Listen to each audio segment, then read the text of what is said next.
Hello, welcome. President Trump's close ally in the US Senate, Senator Lindsey Graham, died suddenly on Saturday evening at the age of 71 after what authorities described as a brief illness. While the official cause of death has not been released, emergency responders were dispatched to his Washington, D.C. home following reports of cardiac arrest. A longtime Republican senator who was seeking re-election, Graham had been scheduled to appear on NBC's Meet the Press this morning. He had just returned from Ukraine, where he was lobbying President Trump to impose tougher sanctions on Russia. He was also among the strongest advocates for expanding US military action against Iran. Reacting to the news, President Trump called Graham a true American patriot. He was always working, was a true American patriot. He's one of the greatest people and senators I have ever known, wrote Trump.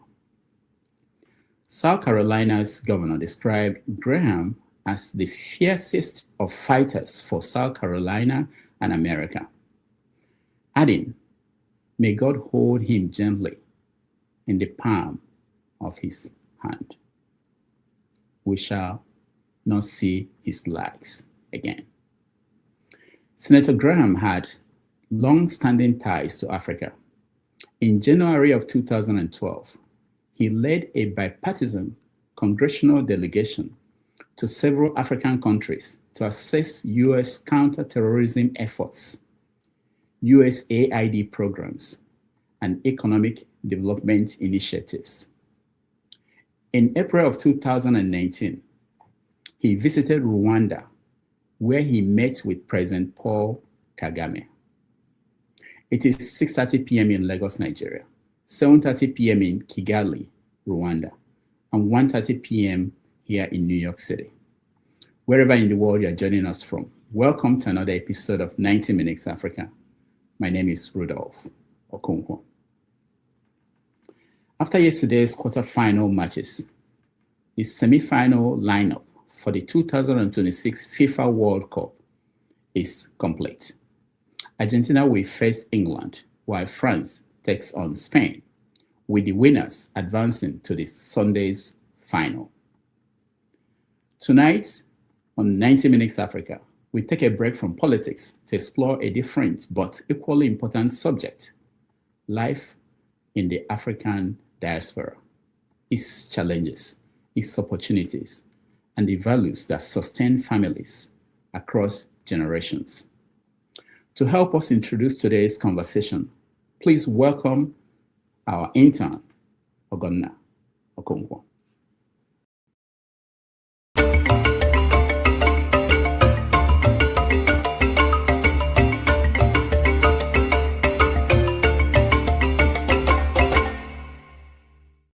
Every successful immigrant family is a story that few people ever hear.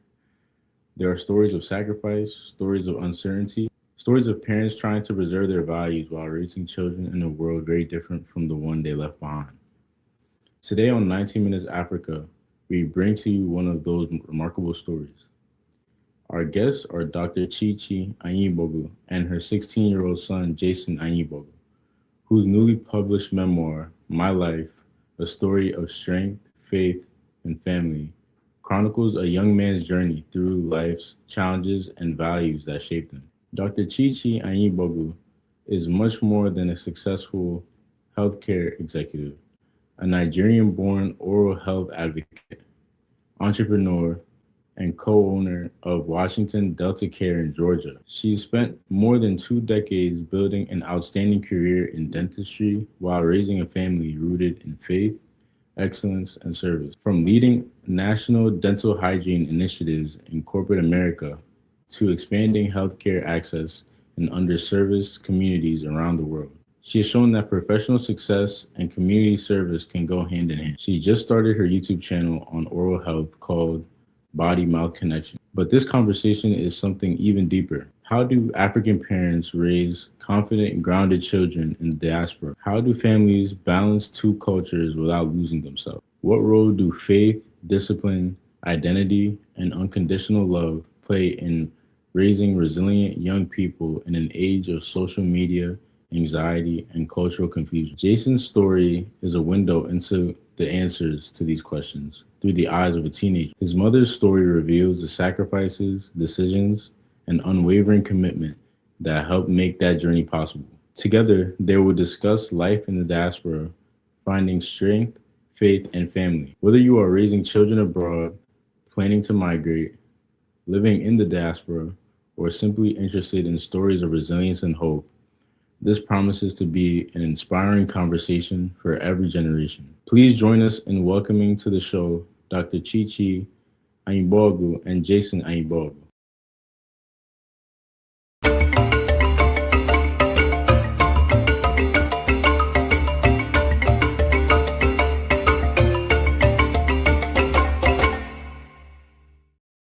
All right, welcome to the show, everybody. Thank you for joining us. Let's welcome our guest, Dr. ChiChi and Jason. Jason, welcome to the show. Dr. ChiChi, welcome to the show.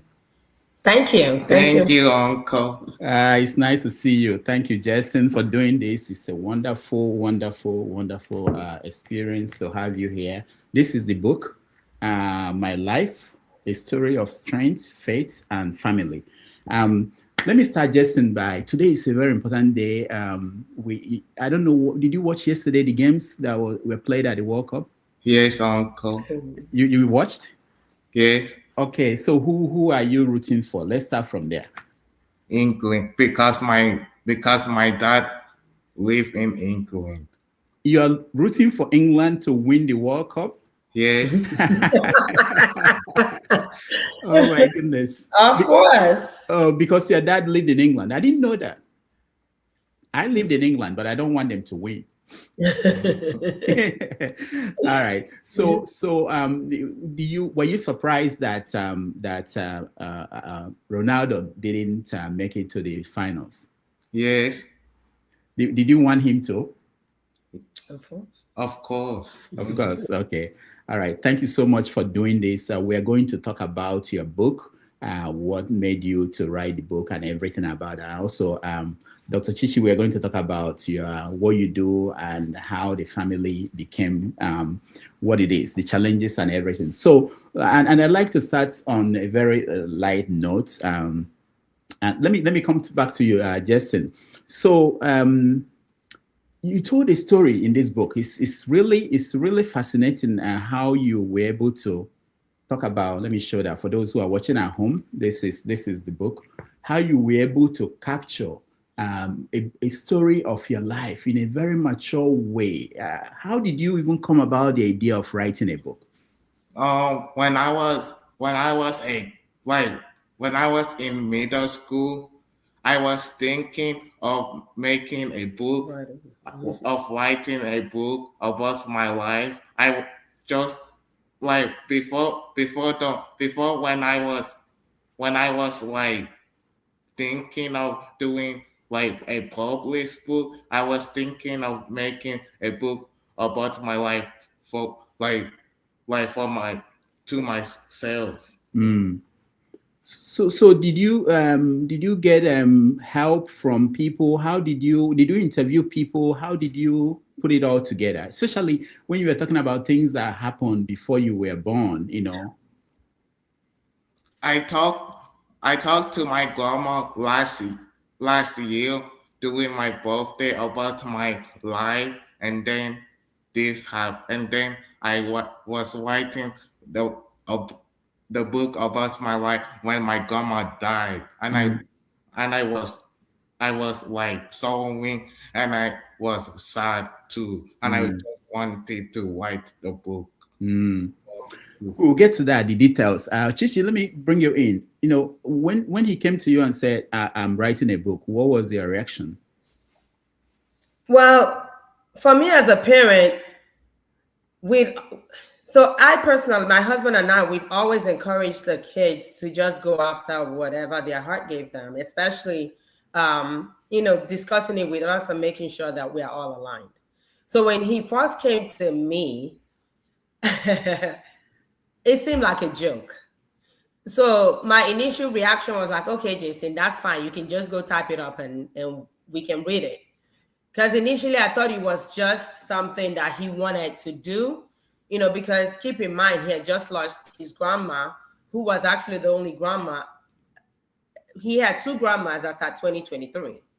And so last year, my mother passed. And so that took a real bad turn for him. So for me, I personally said to Jason, yes, go ahead and put all of that down, because I felt like that was therapeutic for him. But then I came back one day and Jason was excited and he said, Mommy, I'm almost done, like putting my thoughts together. And I found a publisher.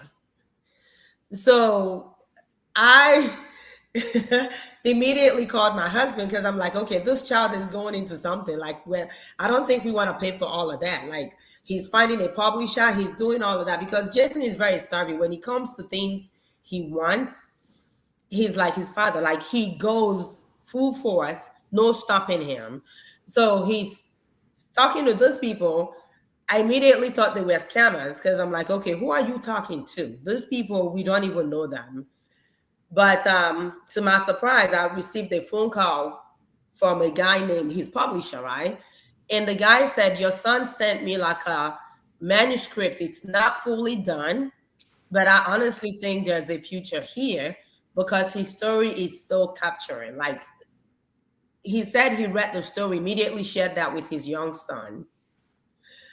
So at that point, I'm like, okay, maybe that's not a scam. Maybe he's serious. Maybe we should take him seriously. So I came home and for the first time, I took my time to read what he wrote. Jason is the youngest of like 27 grandkids. So he does have a lot of influence from his older cousins from my side. So I know he started talking to his cousins like, hey, I'm writing this book. Could you read? Could you proofread? So between him, his cousins, and the publishers, we took him seriously. So at that point was when my husband and I stepped in. So we took him seriously and entertained the conversation, even with the publishers. And I believe at some point I started reaching out to other people that I had known who actually wrote books themselves. And that's how this book actually became a thing, because from something non-serious now to something serious. He's been very successful on Amazon, because he sold over almost 100 copies of this book. So that's impressive, considering something that started off of nothing.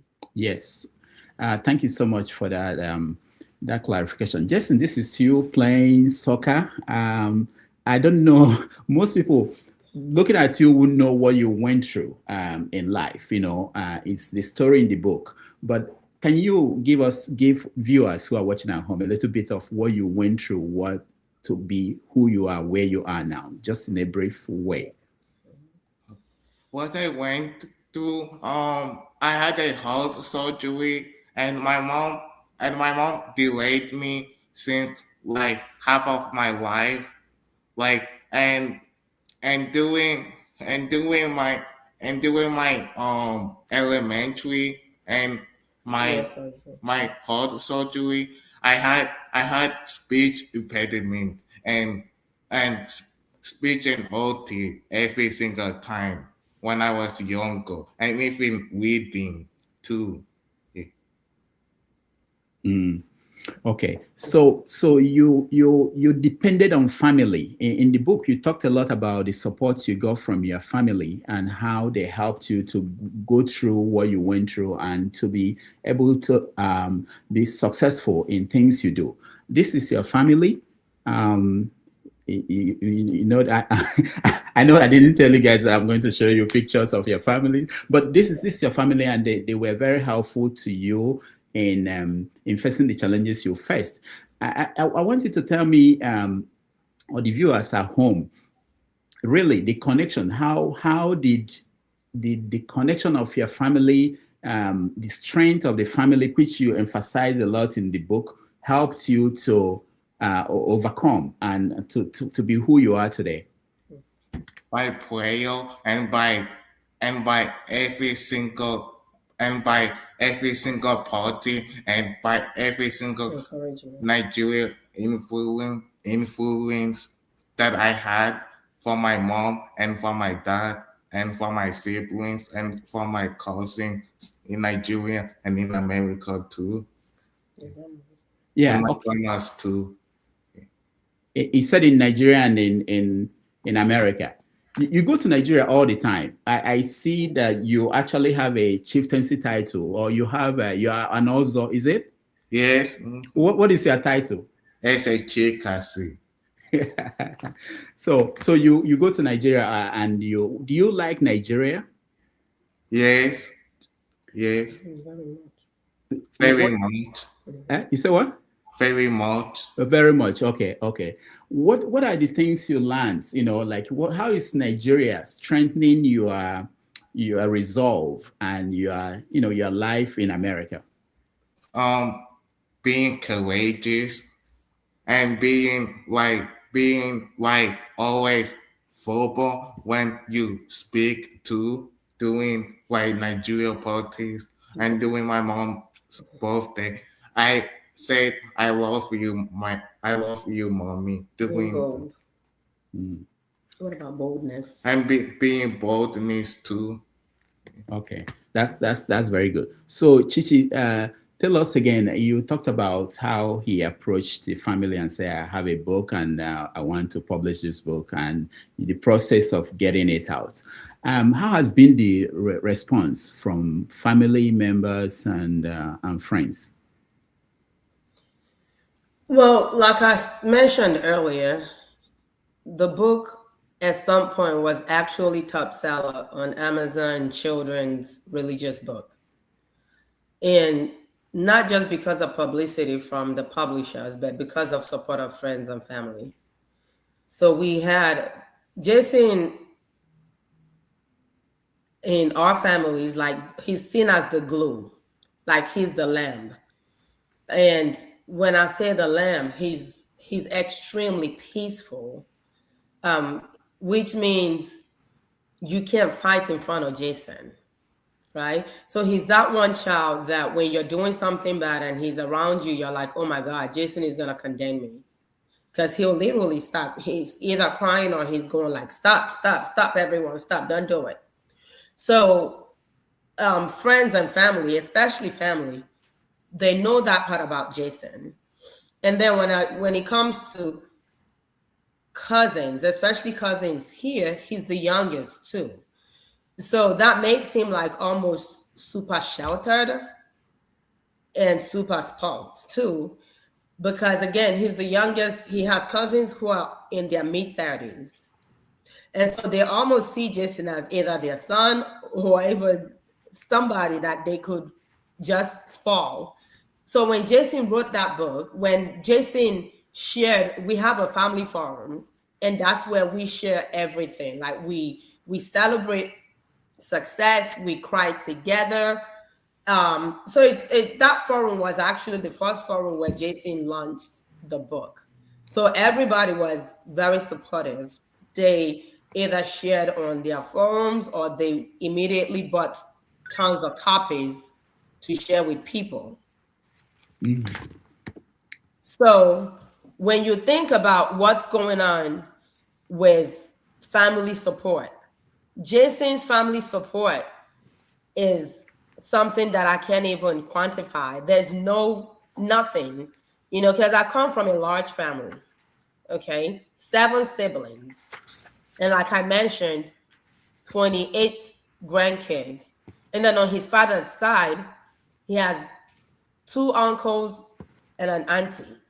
They all have children. So by the time you kind of factor all of that together, the combined family alone is a community for Jason. So that being said, he had family support. Then coming to friendship, my husband and I are very, I guess I would say we're extrovertically gifted. So we do get along with people. So friends, of course, did support. Some friends actually bought as many as 50 copies of books because they want to donate to the libraries in their local communities. So yes, we've been super blessed to have the type of friends and family that we have. And especially in cases when it comes to raising children or raising a child like Jason. A lot of people know Jason's story. So now when people see what Jason does, you asked about Jason and, his struggles and how he captured that. He's a good listener. So everything you tell Jason, I would drive by Jason's school when he was 3, and he'll remember the teacher, Miss Stacy, because that's how retentive his memory gets to be sometimes. But that support that he's received from my husband was not even here when we started talking, but he's one person who makes it a point of duty, even when he's here, when he's not here. He called us 4 times a day. Wake up call in the morning, midday, you're back from work, and have a good night call. So again, he was part of that journey, like from beginning to the end, because Jason was he's actually a very good communicator. So which means he's gonna make sure he carry you along. Like, Daddy, I called the publisher. Daddy, the publisher said. So every little thing the publisher said, he always made sure he shared with everybody. So yes, it takes a village rather, because again, even when Jason had, when we went through surgeries, he had heart surgery, he had eye surgery, he had ear surgery. So when he went through all those surgeries, if not for the support of friends and family, close friends and family, I don't know how we would have handled it, because I still had other 2 kids to manage. So between hospital visits, we had either grandma or my sister who would always come by to be with the other kids. So family truly is everything. And that's why, again, Jason came up with the title family, because he's seen how we do family and how we did it well. Yeah, I really like this story, and especially people who don't understand the struggle that people go through even in the diaspora. Jason, young people have read the book. One of them is my intern, who and he had some questions. Unfortunately, he couldn't be here live, so he recorded those questions. Let me play one of them for you and get your take on that. In your book, you talk about the strong role that family and faith played in your life. Do you think your calling to become a pastor came more from the religious values and upbringings your parents gave you as a kid? Or was this something you discovered on your own through what you've experienced? It's something that I discovered on my own through my experience. Okay. Now, you talked about your grandma. You lost 2 of them recently. I'm aware of that. And how have you been coping? I coping good, but sometimes when I in school, I was crying every single day because I was thinking, I tried to hide something that I didn't want to tell my family. I saw you. Yeah. I was thinking of. No, you were thinking you were sad. I was sad for real when I was in my teenage years. Okay. I think at this point I need to inform the audience, just for full disclosure, that I actually am part of. We are connected. So my journey in America started in Virginia, and it was this was the couple that basically became my. I don't want to be emotional. I grew up with them. My journey in America started with Samson, Emeka Okafor, and Angoli. They are my family, and that's where I met Dr. ChiChi. We were there together before Jason, when you talk about family, and I know that the 2 of them have been able to gather the family together, and whatever is happening, we all deal with that together. But I want you to talk about the values that you learned, you were able to get while you were there, and how you were able to transfer them to your kids. That is profound. To your point, so Samson Okafor, Emeka Okafor, architect Samson Okafor, I call him my other father, my other daddy, really. So anybody who knows me would always hear me say, hey, my other daddy. Why do I say that? He's actually my sister's husband, but not a lot of people can brag on a brother-in-law like him. I left home after high school, and I believe I came to live with them at age 18. And he took me in fully, open arms. My sister, wonderful woman. Never for one day did I feel like I came. So the one thing that I remember when I came, and then of course I've gone down myself. At some point we shared a car. He had a car because again he's the guy, so he got a car, and that one car was actually what took me to school. So we had school and his job, and then the pickup, all of that stuff. But the couple did such a good job blending the family. So Zogonna was my brother-in-law's cousin, and I am my sister's sister. So clearly, two different backgrounds, two different families, but we got along like nothing, like real true siblings. And what did I learn from them? That you actually do family together. You don't exclude anybody. That you can coexist.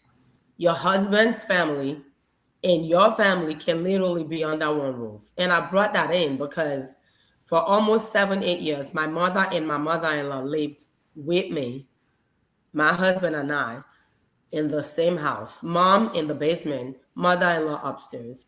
So guess what? That was actually all part of what I learned, that you can actually just live together in peace and harmony.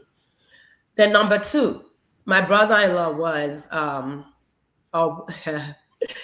well, I'll say is, because even though I lived with them, but that's still who he is.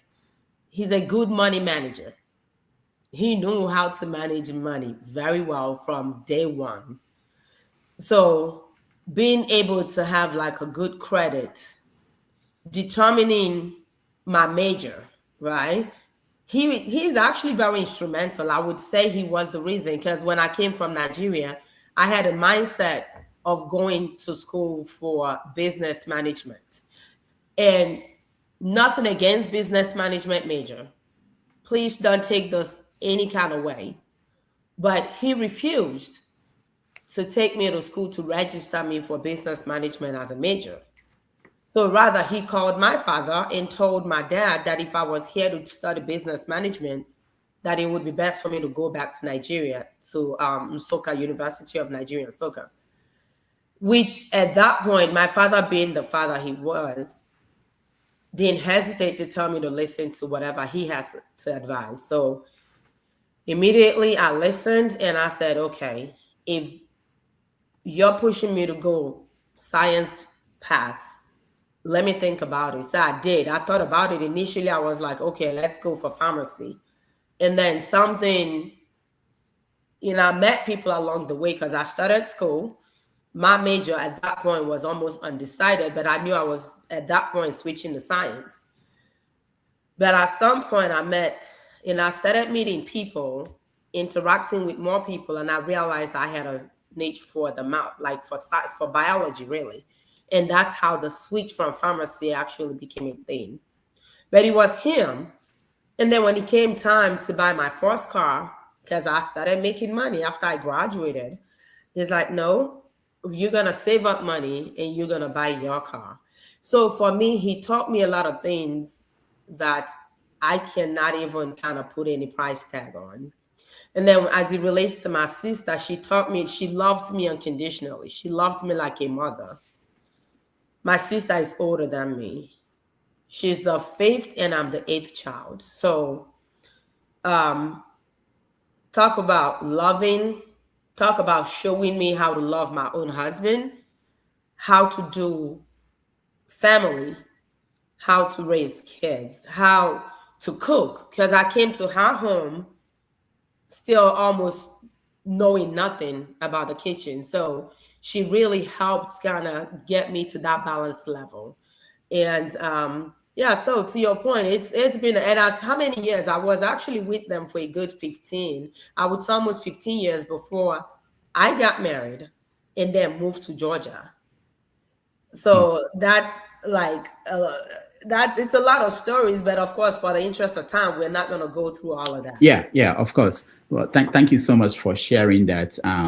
It's similar to me. I wouldn't be who I am or where I am today without these two people. I remember I was in Lagos. I was a reporter in Lagos when Uncle Samson came back, and they were coming to America with your sister Angole, and they took me to a restaurant, and they bought chicken for me, a whole chicken, and he tried to eat his own. He said, "Oh, this is too hard." He pushed it to me to eat. I'm like, "What?" I had to. It was wonderful. I mean, and they've been very supportive, and I really, the kind of family they were able to put together, extended family, because they were here. So I think when we tell the story of family, Jason's book, and what how Jason was able to overcome all the things he went through, it's all connected to the network, and they are the center, the core of that network. And I'm very grateful for that. I just wanted you to also touch on that. I'm glad you did. Thank you so much. Of course. And another thing to add, my sister is actually a school teacher. So that made a big difference, because every summer she would tutor Jason. And so, not surprising that, the outcome of that hard work, plus what husband and myself and his other siblings kind of did. And she got her PhD. I forgot to mention that, Dr. Angole. It's unbelievable. Thank you so much. Let's, Jason, before we take a break, I wanted you to say your auntie. How do you feel about your auntie? How did your auntie contribute to your success? I saw my auntie my phone call for, and then she said the first draft was kind of bad, and I changed it to my younger self, and then she liked it for real, like more. What about Uncle Samson? He always call me. He always call me the auto, and I am an auto, and then go to how to give me this family encouragement every single day. Okay. All right. We are going to take a break. When we come back, we are going to talk about the work that Dr. ChiChi does. And we also open it up for questions from the audience. Anybody who has any question. We are talking to Dr. ChiChi Anigbogu and Jason. We'll be right back.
All right, welcome back, everybody. Thank you so much for joining us and staying with us. We are having a conversation with Dr. ChiChi Anigbogu and Jason. Jason just wrote a wonderful book about his life, the struggle, and how he was able to find strength in family to be able to overcome that, and his dream in the future, what he wants to do, and how they were able to help. The family came together and supported him. Dr. ChiChi, let's come a little bit and talk about what you do. You just started a YouTube channel. Yes, I did. Yeah, hold on. Let me show that to people and see. This is your YouTube channel. It's called Your Hello again. I am Dr. ChiChi Anigbogu, your global oral health advocate, connecting with you again today on Bodymouthconnection. Many people understand the importance of taking care of their heart, exercising, eating healthy, and so many other things to prevent chronic disease. But most often, the mouth is overlooked. I studied the Bodymouthconnection because my years of practice, I've witnessed a lot of gap between the oral health and overall health connection, and how people actually truly don't understand that the mouth plays a major role in their systemic health. The mouth is not just for eating, it's not just for talking, it's not just for smiling. It's truly the gateway to the body. You hear me say this a lot. This is a true statement. Unhealthy mouth can affect your whole body. It actually does affect your confidence. It affects how you relate with people. What is the first thing you see in people when they even get close to you? It's usually their smile. Someone could actually come up super good looking, but guess what? What's wrong with that smile? Or smile is good, but their breath is not clean. That's a problem. Sometimes it's not because they have not brushed their teeth. Sometimes it's something systemic that we're able to pick up from the mouth. It's important for you to have a good understanding of what happens in the mouth beyond brushing and flossing. My message to everyone globally, first of all, is to empower families, make sure they make informed decisions about how to take care of their mouth. It's a lot of myths. Do we brush our teeth every day? How often should we brush? What type of toothbrush do we use? What products do we use? Whitening, cosmetic dentistry has actually become a major mainstream. How healthy is that? How safe is that? We will take our time to dive into all of that. Make sure you have a good understanding before you make your decisions. What a healthy mouth really looks like. How often do you need to see the dentist? Is it something you do yearly, or do you only need to see the dentist when you're in pain? Toothpicking versus flossing. Oh, that's a big one too. Do we floss? Do we toothpick? What is the difference? Preventive versus treating. Again, it's a whole lot about the mouth that I would like to discuss as we journey along. My mission is simple. It's to improve lives by helping people understand that a healthy mouth truly does contribute to healthier body, greater confidence, and a better quality of life. Knowledge is power. When people understand the value of their oral health, they are empowered to make better decisions for themselves and for their family. Together, please join me. Let's close the oral health knowledge gap. One smile, one family, and one community at a time. Till next time, bye for now. Wow. Did you say it's a gap or big giant? People don't talk about this. How did you transition from being a practitioner to being an advocate? Well, I guess it is an advantage to come from Nigeria, really, because I love my people. I love who we are as a, as a community, as just as a people. But I'll tell you one thing that I've noticed, and this was even years ago when I first got out of school. Practicing in Georgia exposed me to a lot of people visiting from Nigeria, right? And even here, residents here. And when, especially around this time, summertime, people would come in. Usually it's either a toothache or something. No one ever talks about bad breath. But the truth is, we are getting older. We are taking all kinds of medication that would impact the mouth some kind of way. And people are still not even aware. My next episode actually is the elephant in the room, bad breath. No one talks about it. But how did I get into it? So my exposure to people and conversations that I would have with people. So I stepped away from clinical practice about 12 years ago, and I went into leadership. And with that, actually, I became a little consumed because now I'm chasing title, which I found, but it still was not enough. Because I've always had a heart to give back. Like, what can I do?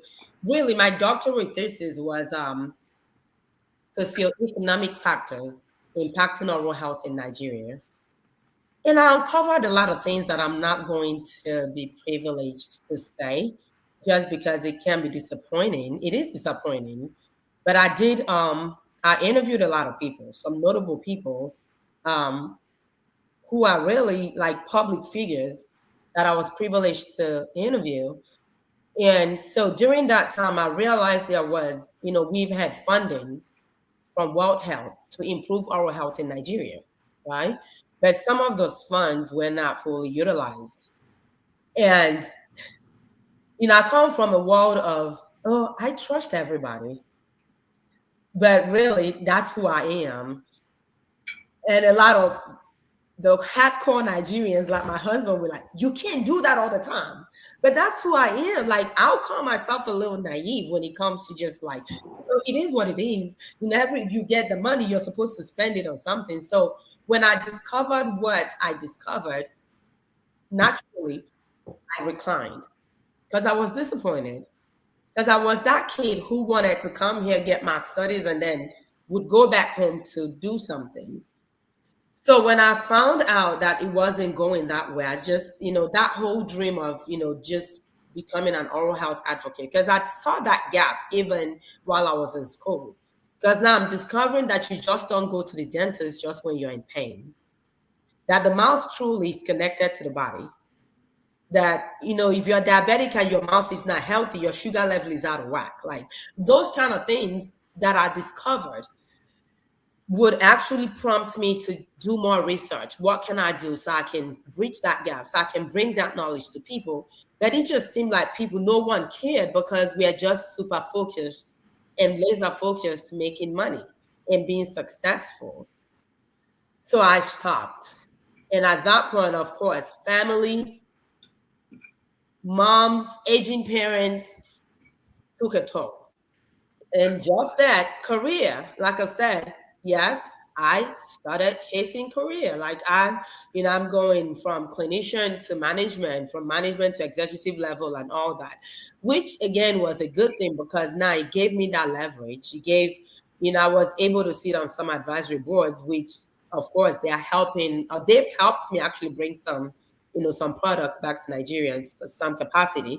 So I'm not gonna, just ignore the positive aspect of that part. But I turned 50 in about a couple of weeks, maybe 2 weeks, right? So with age, things are different. Because now I'm back to, you know what? I've done this, I've done that, I've felt this, I've felt this, I've attained this, I've attained that. what next is there to give? For me, it's give back. So I'm interacting with a lot of people and I'm noticing, hey, you know what? We're getting older. A lot of those people are truly, they're either diabetic, we're on all kinds of medication, high blood pressure, diabetic medicine, cancer, even people who are pregnant, like older, people who are trying to get pregnant or people who are already pregnant. So these are little things that we have no idea, but there is a strong link. And then heart disease too, heart attacks. So as I began to kind of see that more even amongst my people, there is a strong need for me to be like, you know what, somebody got to say something. At least if they see the name ChiChi Anigbogu, we might just make them pause and want to listen. Not because I'm trying to sell the practice, but yes, I did open a practice. I partnered with a doctor and we opened a practice in Georgia, which I'm super proud of. And so doing a better job actually, because now I'm able to bring in people from our community to come in for preventive care. Because in dentistry, just like in health, anything you're able to prevent is always better than having to treat it at the end of the day. It will cost you more money, it will cost you more pain, it will cost you more time. So why not start and do what you got to do, especially knowing what you need to know. So that's how that actually came to be. So this has been in the works. Like it's been like maybe 12 months, really, a whole year, but just time never permitted. There you go. So you said you went to Nigeria as part of your doctorate. I knew you would pick up on that. No, because I want to know what you found out. I'm not talking about the grant or anything. I'm interested in the practice of dentistry in Nigeria. Okay, good. The knowledge base, because when I was home, if you go and see a primary care doctor, you've done wonders. And talk about specialized areas of medicine. So do we even have how is the practice in Nigeria? So the Nigerian, believe it or not, there some Nigerians, especially the elites, actually understand, some of them, but just a very little fraction of them understand the need to actually go in every 6 months. They call it polishing, scaling and polishing, right? And so that's key. And I've partnered with 1 or 2 doctors as well, 1 or 2 dentists in Nigeria, particularly in Abuja, actually. And I had one in the East at some point, but he, Japad, that's what Japad, like he left Nigeria, of course. So yeah, the knowledge is not widespread. The practice, what I found out was clearly there's a big, I'm saying big white gap. Right? People actually go to the dentist only when they have a toothache. Okay. And then people actually believe, strangely, that you're able to use alternative medicine to cure your toothache. Because during my research, I came to find out that people would actually go to, especially, I don't know about the Yorubas though, but the Igbos in the East, they have this culture of where they actually have people they can go to and they give them something to rinse. They rinse, they spit, and then things like worms or whatever. I never saw that, but I was told that you literally see the things that are crawling out and coming out. Now, the one thing about dentistry is that dentistry is mechanical. Okay?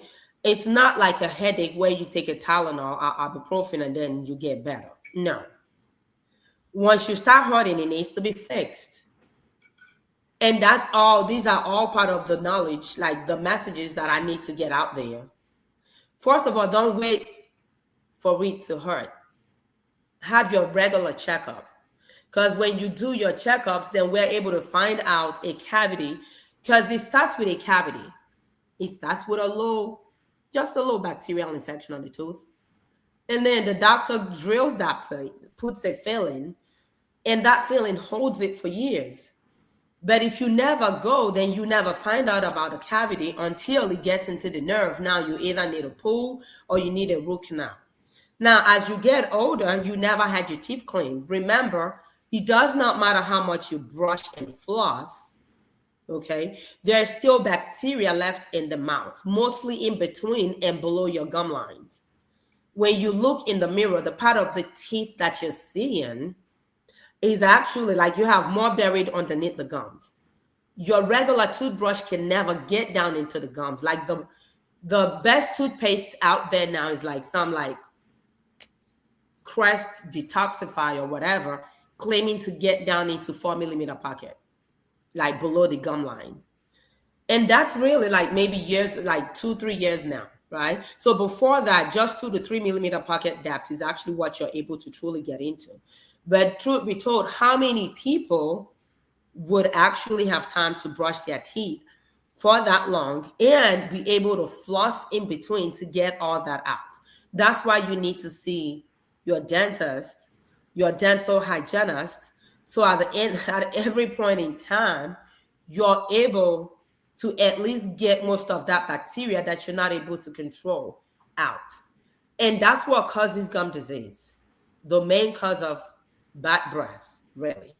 Because when your gums are not healthy, mouth is not healthy. That means you have a lot of bacteria that actually has a tendency to travel down the bloodstream, and that's what impacts systemically. So when we say gum disease is chronic, when I say it's systemic, it's a true statement because it's a systemic disease as well, because your gum tissue is a soft tissue. And then you talk about your teeth. So it's a lot that we don't know, but knowledge is power, like I said. Then come oral cancer. That's a big thing too. So if you're getting pap smear for men, and then men, you're getting your, your cancer checks and all that stuff, why would you not want to check for oral cancer? And that is a thing. You don't have to be a smoker to get oral cancer. Oral cancer really has a lot of link with herpes in the mouth. Like that's if you're sexually active and you're practicing oral sex, there is a big chance of oral cancer being a thing for you as well. And these are things that we truly don't know.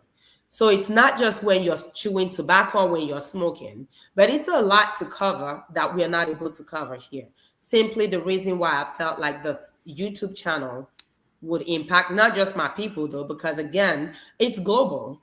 It's, I have a lot of friends outside of our community. So African-American friends of mine, they're helping spread that news.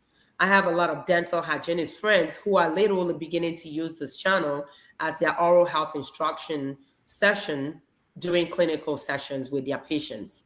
So again, the impact for me is just to have a global impact, because at the end of the day, the more people you reach, the more my mission is accomplished. Mm-hmm. So there's a way to look at this. We're looking at it, the Africans in the diaspora from my own perspective and those at home. I was thinking as you were speaking, how many dentists do we have in Oruku or Zobo or Nobi? Do we know? Do we actually have? Yeah. I can't speak for Oruku though, but I know there is one in the local village of Ozobo, like our local joint hospital in Ozobo, right? And I met him last year when I went home for my mom's funeral. And like I said, in the past, my husband and I, we've been, especially my husband, because he's home more, he's been able to distribute, oral health care packages to people in that community. And he's partnered with that particular person. But so if I can just count one attached to like a local hospital, and I don't even think he's consistent. I think it's just somebody, because when I talked to the main person at the hospital, he was very interested, and because they didn't have nobody consistent was actually there. So somebody having a toothache, honestly, I don't know how they handle it. I can't. They probably would need to go to Newi to have that taken care of, and that's the result. Using the local alternative medicine, to where they go in, they give them something that will temporarily, but then we are forgetting what happens, right? There could be an abscess, which could actually trigger something neurologically. Like, so the mouth really, the body is connected in some kind of way. So that's why I'm usually afraid. So a lot of things that happen to where someone actually just dies or whatever could have like some links that we're not even able to kind of puzzle and put in together. Now, when you think about health, oral health, and management of that, you think about people growing up in Africa, and I've talked to some Africans who are now in the West. They all say that until they came here, they didn't have a lot of tooth problems. Things like what you are talking about, that there's a factor of how we live here, what we eat. Okay, you look at the children born here, like someone like Jason. I don't know. Most of them, they quickly develop oral health problems, unlike people who were born who grew up in Nigeria. Is this something to do with what they eat in Africa compared to what people eat here, or what is responsible for that? Absolutely. Dieting plays a major role. When you eat a lot of things that are high in sugar, which of course a lot of things we eat here are processed, right? Carbs, it would play a major role. Bacteria that would cause cavities actually thrive better in sugar. So that's another key thing. Back in the day, a lot of things we had were natural. We'll eat vegetables, we'll eat rice, yam, rice stew, all of that stuff. Yeah, so yes. But then again, they came here because now they are older. It takes your enamel, okay, is actually stronger than your bone. So it takes years sometimes for cavities to actually manifest to become symptomatic. So maybe they had something going on and they came here and then it came to that point. So not necessarily because they came here, but again, it could have been delayed. But my bigger thing now is gum disease, right? Because I'm hearing a lot of people are reaching out to me for, we call it mouth odor in Nigeria. Halitosis is actually the correct word, but it could be bad breath as well. So you go back to that. As a kid, you brush your teeth, you're good. But that bacteria actually sits down there below the gum lines, not getting any oxygen. You're not able to clean that out because you're not consistently going in for a professional to disrupt that bacteria. So it gets to that point, and at some point you start taking all this medicine.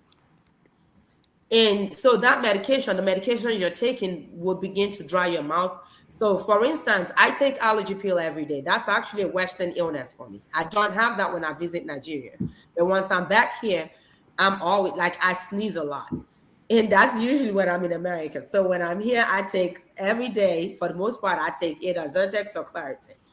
And I feel dryness in my mouth. But because I know better, I get my teeth cleaned all the time. And I drink water. I sip on water all the time too, just so my mouth can stay moisturized and not too dry. So it's not really because they came here. It's not the air they're breathing, for sure. It's not American air. I refuse to believe that. But it's something that possibly was happening. They came here and then it took some time to manifest. And then the kids here are lucky because, of course, we're taking them to the to the primary care dentist. And so when they go there, they find out before it becomes a major issue. So that's why it feels like, oh, wow, they just had a cavity. But you could have had a cavity as a kid and no one told you.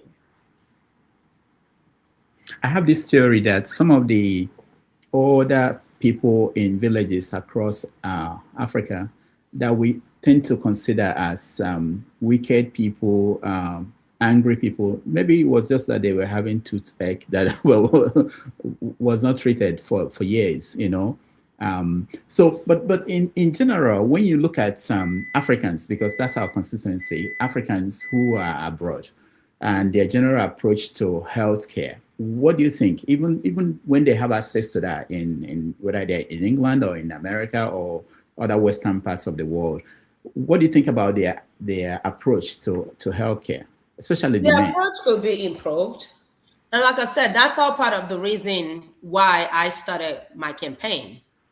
Because I've this is a true statement. So I've had a Nigerian patient needed all kinds of work. But then again, when we gave him his bill, he looked at me and said, this is a Toyota Camry cost, right? And so while this is funny, but it's truly not funny because, again, you're putting Toyota Camry over your health. And that Toyota Camry, you're going to sell it versus you want to do the best thing for yourself so you can at least be, you can live longer. Because there's nothing like a good quality life. You know what I mean? Like if you're able to keep your teeth a lifetime, why would you not? Because when you actually lose teeth, you age more. Look at people who they've lost a lot of teeth, they're losing facial muscle. So that's why it's important for you to do whatever you need to do. So if it's something that is salvageable, then we're able to fix versus pulling or extracting that tooth. So I think we just need to improve, not just oral, but health-wise. You see someone who has diabetes, you see someone with blood pressure, especially a man, like a lot of hangout sometimes could actually cause them to drink more because you're hanging out, you're drinking more. So at the end of the day, you're taking all this medication, but you're not really helping yourself as well. So but I think we're getting better. We're getting better. A lot of us are speaking because we truly care. We're getting to that point where we've raised a lot of people who now know what we need to focus on and how we want to present this topic. Because it's not just me. I know a lot of people, many people are beginning now. So it was an Igbo picnic in Georgia last weekend, and the Igbo nurses had a tent, and they had sugar. They were, doing blood pressure screening and their sugar level. So for me, that was quite impressive because, again, that means they're trying to bring something to their community for people who don't even have access to it or people who don't even know. So at the end of the day, we just need to continue. We could do better, but at least we have started. I like what you just mentioned, nurses and what they try to do here, and doctors. Do you think that our professionals here, especially knowing that they left the country, most of them left Nigeria, what could they do to help the country improve the health care system? I honestly think a lot of them, well, first of all, we have to understand the struggle living in the diaspora, right? A lot of us are privileged to where you don't have to really send money. But then again, you understand it's a lot of needs out there too. So even when it's not your primary family, it's still a lot of people who would reach out for like, hey, I need this, I need that, I need this. And if you visit home often, then you see a lot of needs. So we come here, we work hard, like we are consumed with like, oh, we got to make that money so we can support. But the little time that we have, I see people actually, because even in my village forum, my Oruku village forum, Ozobolo village forum, some other forums, you see people organizing medical missions, or even medical things to take back home, or even trying to get their local hospitals to be functional. Okay, so people are actually being mindful. I just think we need to continue to talk about it. On the other hand, we need help, because we can't just address the people here. We got to address people in Nigeria as well, right? My mom's cardiologist was one of the people who would go to Nigeria every year. But last year, before my mom died, we had a visit, and he flat out told me he wasn't going to Nigeria for a long time. So imagine my disappointment when I asked him why. And he said the container of medical things they shipped, that things were stolen out of it. And so for him, he said this was something we are shipping to help the people, and they end up exploiting. So, and this was a white guy. So coming from him, I didn't know what to tell him. I just told him, because I'm super proactive when it comes to defending my people. Even when sometimes I know, okay, ChiChi, maybe you're overdoing it, but I still need to do it. So I immediately just told him that not everyone is that way. And that's true. But what I'm saying is sometimes, we want to help. People want to help, but there's no security. Like forget the daredevils like my husband who would push us. Like, I don't care. You're going back to Nigeria. You're going back to the village. regardless, you'll be fine. People are still there. They're not dead. You know what I mean? Like some people are, not everyone is as bold as he is, but I know people who want to go back, but they're like, you're brave. How do you guys do it? Because they don't want to go because of the stories they hear. It's either security concerns or just local village people, like they call it the village people. So at the end of the day, I think the message would have to be two ways. Like the diasporas, let's do more so we can give back. People in Nigeria, let's do more so, you know, like it's more level ground for people to be more willing to come back and help and support, or even spend money. Because sometimes you feel like you're spending money and it's the wrong people are benefiting from it. So if everything is almost kind of decentralized to where it's not just going to like one particular people. Like if I'm going home now, when I go home, I typically would do my village and my husband's village, right? That's usually my mindset. But I think in overall, what about the poorer villages? Like my villages are almost kind of developed. My husband's village is almost semi-developed as well. But there are still some villages where they don't need, the closest hospital to them might be almost maybe 40 minutes away. What happened to those people? So again, the government would have to step up. We have to step up. But for us to step up even more, we'll need that encouragement. So if this is a platform where people would hear, especially people who actually are in a position to help, then please hear and hear loudly. It could be better. There could be more supporters. There could be people more willing to work, but something gotta be given from that end in order for it to be worthwhile for people to want to spend their time and resources. All right, thank you so much.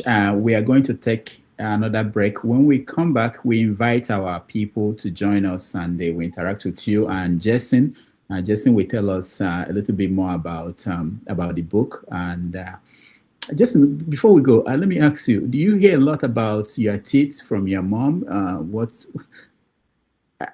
Does she push you to do things about your health? Especially yes, uncle. I can imagine. All right, we take a break. When we come back, we are going to have interaction with our audience. Thank you.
right, welcome back, everybody. Thank you so much for staying with us. We're here with Dr. ChiChi Anigbogu and Jason, who are talking to us about life in the diaspora, the book that Jason wrote, how to take care of your teeth, your mouth, and general health. Before we go on, let me just announce that the show next week, we're going to have a double header. We are going to have two of our rescheduled shows. We have Farida is joining us next Sunday. She will talk about understanding the changes facing the French-speaking parts of Africa. She's a Togolese writer, a Pan-Africanist, and human rights defender. She will join us at a special time of 11 a.m. After that, we are going to bring in the columnist for the Tribune in Nigeria, Dr. Salako, will join us and talk about Nigerian media bias and Cybercrime Act of 2027 and the elections, all the political stuff that we're used to. So next Sunday, we're going to have two shows back to back. So stay with us if you have the time to join us. I also know that next Sunday will be the World Cup. So we have to find a way. Maybe we'll be watching the World Cup and we'll be talking about politics.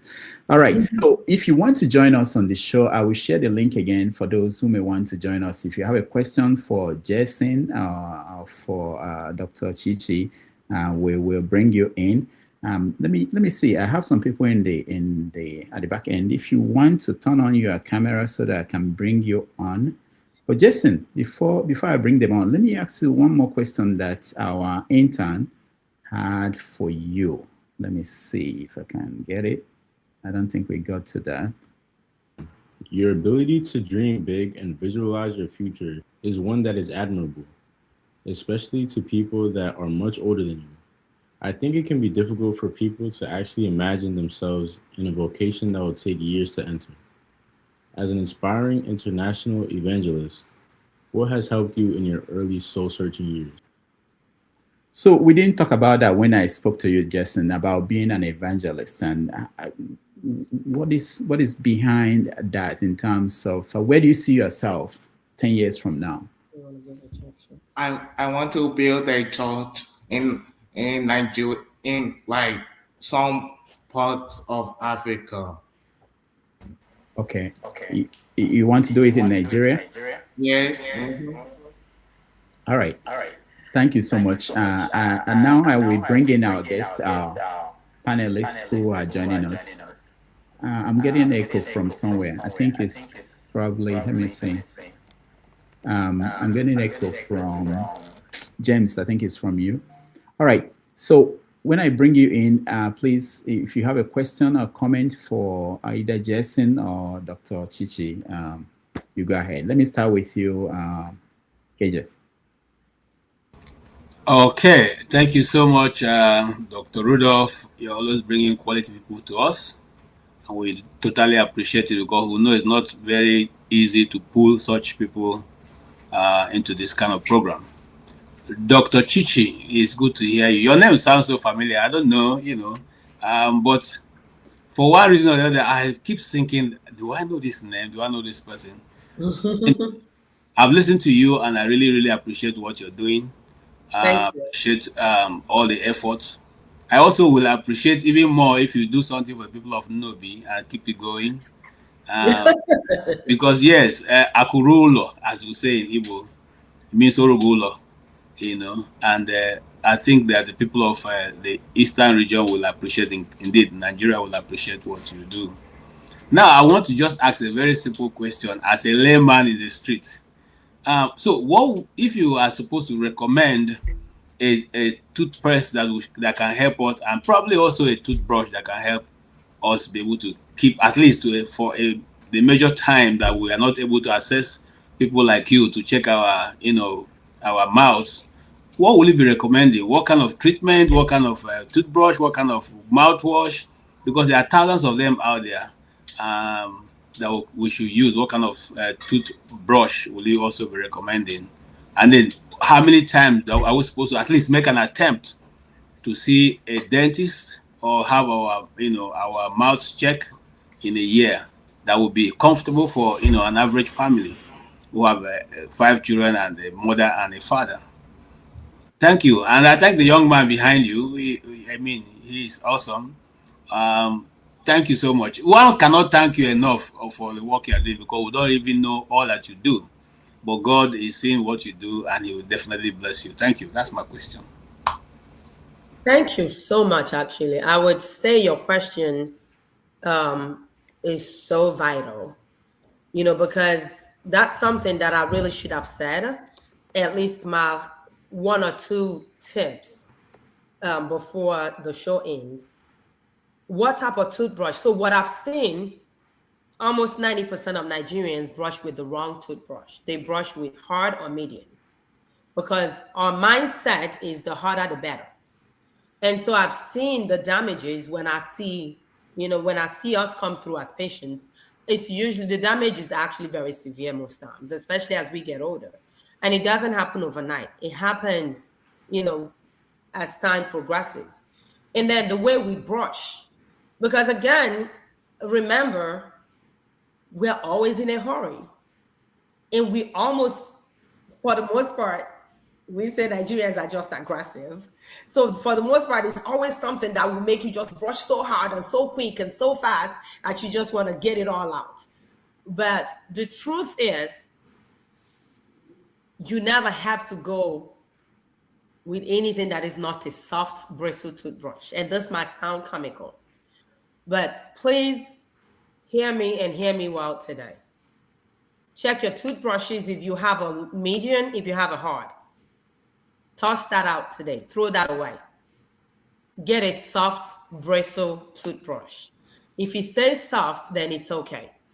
Because when it's soft and you brush correctly, and at least for 3 minutes, you're still getting that plaque, that bacteria out. So hard would actually cause your gums to recede.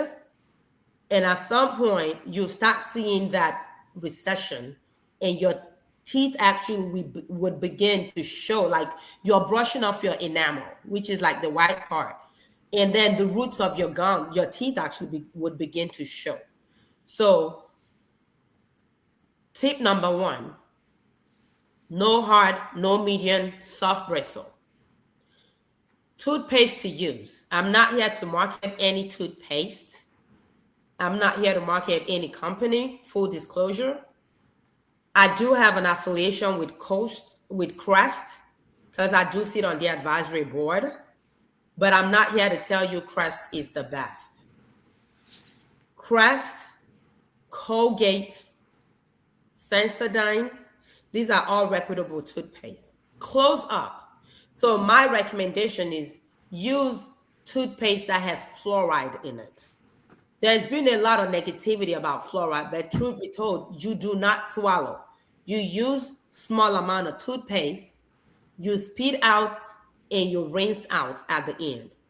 So you're not swallowing toothpaste. So please stick to your fluoride toothpaste. It makes a big difference. Now, as we get older, we want to tackle bad breath. Then we find ourselves getting all kinds of rinses, mouthwash. Make sure the ones you have has no alcohol in it. So as you're shopping around, make sure you're looking for mouth rinses that says no alcohol. Why? Because alcohol-based rinses will dry your mouth up. So as you're already struggling with dry mouth, you don't want to complicate or make it worse using the mouthwash that is not the correct thing for you. Drink lots of water.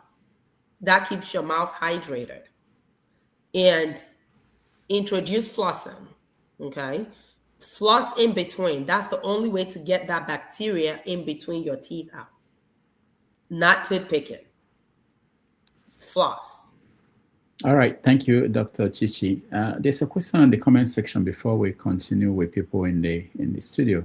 It says, this is from Rover. Is it possible to smell one's own breath? If so, how? Oh, it is very possible to smell one's breath. You can either do this. or you can actually do on the inside of your elbow, like give it a minute and then smell it. Yes, you can. And if you smell it, it is real. Okay. If you smell it, it's real. And if you do smell it, brush your teeth, floss. It's time to visit your dentist. Then again, let's make sure you're systemically okay. Uncontrolled diabetes could actually trigger, kidney disease and all that stuff. But for the most part, most times it's really from the mouth and it's something we can control. All right. So next, this is someone you know, Ebele. Welcome to the show. You have a question or a comment for Jason is smiling. Jason, do you have a question or a comment for either Jason or for Dr. ChiChi? I have comments and questions for both of them. Okay. But let me start with Jason. Yes, Jason, thank you so much for sharing your life history with us. I personally read your book, and it's a must read for everybody. And I'm so impressed at your age. You nurtured that idea and it came to pass. Thank you for sharing that. It's actually a faith-based book, which I encourage everybody to take out time and read that. Ebele, can you look down? We can't see your face. You're looking up. Are you watching the game? Okay, yeah. Now. Yes, I'm watching. Okay. Okay, yeah. So look at, yeah. You guys can see my face. Yeah, now. I want to see your face. Yeah, go ahead. Okay. So the book is actually a faith-based book, which I actually will encourage everybody to grab a copy and read. You definitely will pick up one or two things that will help you in this do life as it is. Then coming to Dr. ChiChi, thank you so much. I can see the passion you have about promoting oral health not just in America here, but in Africa and Nigeria as a whole. I have a quick question. Are you open to partnering with corporate bodies or governments? What effort have you made so far in getting your message across? Because you actually have a very good mission that I believe our people will definitely benefit from. So are you open to getting a partnership with corporate bodies, which I know that a lot of corporate bodies in Nigeria might like to tap into such mission to promote oral health in Nigeria, and even government as well? Because the more we talk about all this, the more it will get to the right people that actually can do more than individual can do. So what effort have you made so far in trying to get a wider scope for your message across, Dr. ChiChi? So, well, the first step first is, of course, the channel, the YouTube channel, right? So we're on different platforms, Instagram, Facebook. I have a big LinkedIn presence as well. So I do, put my messages out there on LinkedIn. Now, Nigeria as a whole, getting that message, the partnership with corporations, I haven't really gone that far. I'm open to it. So first question is, are you open to it? Yes, I am very open. I am open to anything that would actually just help spread this good message, right? So that's a plus. I am open. The good thing is people are willing. People know. People want to hear more because I'm getting a lot of engagement. Now, the government, it's not on me, right? But I will continue to spread the good news through social media.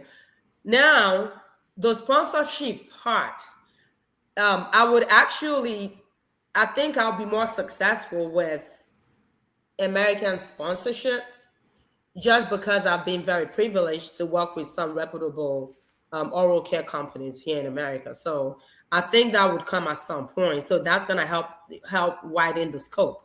But the Nigerian aspect, I haven't really tapped into because, like I told you, I did mention that when I first started, I was a little discouraged when I did my dissertation and some of the things I uncovered because, when you're going into something, out of full trust and just thinking that everything 1 + 1 is 1, and then you hear somebody that you're almost kind of trusting tell you that in Nigeria 1 + 1 is not 1, it makes you kind of pull back, because again, you're like, do I trust? Can I really work with this, this kind of people? But as you get older, you figure out how to kind of use wisdom to navigate people, and if anything, you become a change agent. So that is actually my hope and my goal. So I do at some point want to be able to get this message across to people. Right before this came on, actually, I was speaking to somebody who had mentioned, this is actually a friend of mine. She's Caucasian, and she had just returned from Italy. And she knows I'm Nigerian, even though my degree was from here. And just from nowhere, she's like, hey, girl, why is Nigeria not part of the Federation of Dental Hygiene thing that they had in Italy? Every country was there, but Nigeria wasn't. She said she didn't see the Nigerian name or the flag or whatever, but I came to her mind. So when you think about those kind of things, that's Nigeria, as giant, as big as we are, some of those things we miss. And then when we're missing in such actions, then we are delaying the message being kind of carried or even get to the people who need to hear it. So yeah, that's the shortcoming. That's the problem. All right. Thank you, Ebele. Let's go to Mr. James. Mr. James, welcome to the show. You're muted. Unmute yourself, James. Okay, thank you very much. I'm sorry, I will not be able to ask any question because I could not follow the conversation. I had some distractions over here. Also, kindly permit me to ask a humorous question. Yeah, go ahead. Yes, not based on what you discussed with her. Okay. Thank you, madam, for coming. Of course. Good. You're a medical officer, I believe. Dental. I'm in a dental. Yeah, I want to find out something. Over here where I work, I find it terribly difficult marking scripts written by medical students. Why is it that medical officers the world over write so badly?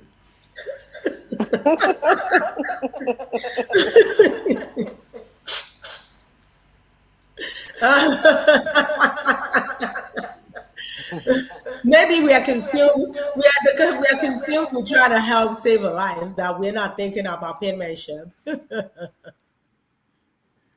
Sorry, Mr. James, because you have echo, we're getting echo from your end. I muted you. Go ahead. Okay, sorry. When they come from high school, they write well. But in the course of pursuing their medical program, their handwriting turns, they write in a very bizarre manner. Even in the hospitals, it's only the nurses and allied professionals who are able to read their prescription. Whenever they give us prescription, we have to go to a chemist to be able to decipher it, if it is paracetamol or whatever it is. Why do medical officers write so badly? It's a humorous question anyway. I'm not... I get you. I understand. Thank you so much. Thank you. You're welcome. James, I know you are in the Gambia, but there is help coming. Internet is coming. And when they do, doctors here now, they don't write script anymore. They just send it through. The transcript. They use apps to send it to your pharmacy. So you don't have to worry about reading what they wrote. So yeah, it's coming to. we are still a million miles away. All right, anyway, thank you. Thank you so much. Thank you. All right. Before I go to the next person, there's a question on the comment section that is easy. I think you can take this. Dr. ChiChi, is diluted hydrogen peroxide a good mouthwash? Yeah, you can use it. It's fairly safe.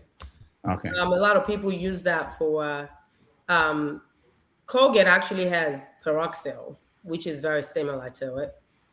So people can use that as antiseptic.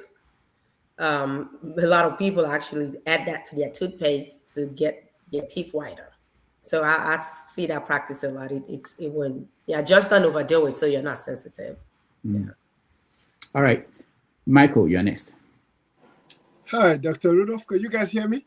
Yes. Oh, Yes. great, great. All right, Rudolph, you did very well today. I will congratulate you. At least we stay out of politics today. Excellent. That's why I joined. At least we have a different topics today. Hi, Dr. ChiChi and Jason. First of all, Dr. ChiChi, I want to acknowledge you. Thank you for raising a good citizen, Thank a you. wonderful child, and a blessed one. Because sometimes we parents we get caught up in all nuances. We don't get that pat on the back of raising an humble and a good citizen. Because all of us here, our children are in this country that we live in. Jason, thank you for coming to the show. We appreciate you because that's why I acknowledge more, because when you talk to Rudolph, you say uncle, uncle. That's a humbleness. That's respect. And doesn't come by magic. It's through your parents. So they did an excellent job. My first question to you, Jason, is this. Do you want to be a writer? Yes. Oh, great. Okay. Keep up the excellent job because we need you. We need somebody who can help us to navigate the society. And I will read your book and pass it on to my children because I have a grown-up children, but I would let them encourage them to read your book.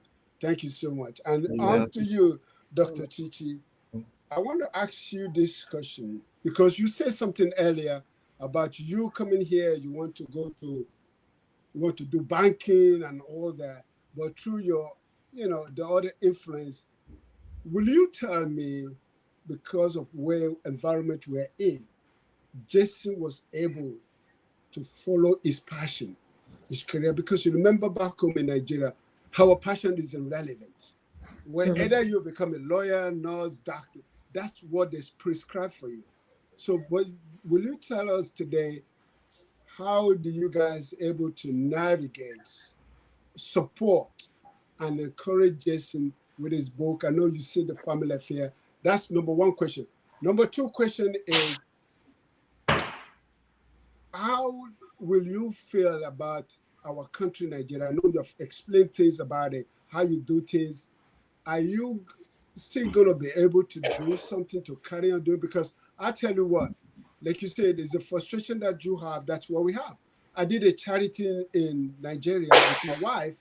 The next thing they're telling us to pay. We're feeding your children, we're supporting you, but they want us to pay for it. So we only did it once, but because my wife, she's from Caribbean, she's from Guyana. So yes, discourage her a lot. So it doesn't motivate us. So please talk to that about that. And thank you so much for coming today. Thank you. Thank you. Okay, it's a three-part question, right? I would say. So first of all, let me make sure I comprehend. Hold on one second. I'm trying to plug in this just so we can make sure we're not disrupted. Okay, good. Wonderful. So making career choices as African parents, it's funny, but it works. My husband and I, my family in general, even my sisters beyond, we've always believed in you help a child nurture their career, their passion, the things they like to do. And then they get older, it becomes a thing for them. And I personally do not believe in people gambling, especially as hard and as expensive as, paying for tuition here is in America, right? So I've always been of that school of thought where you want to go to school and then you come out and you get a job right away. And also believe that you know the best in every child. So I have 3 kids, just a little bit about myself.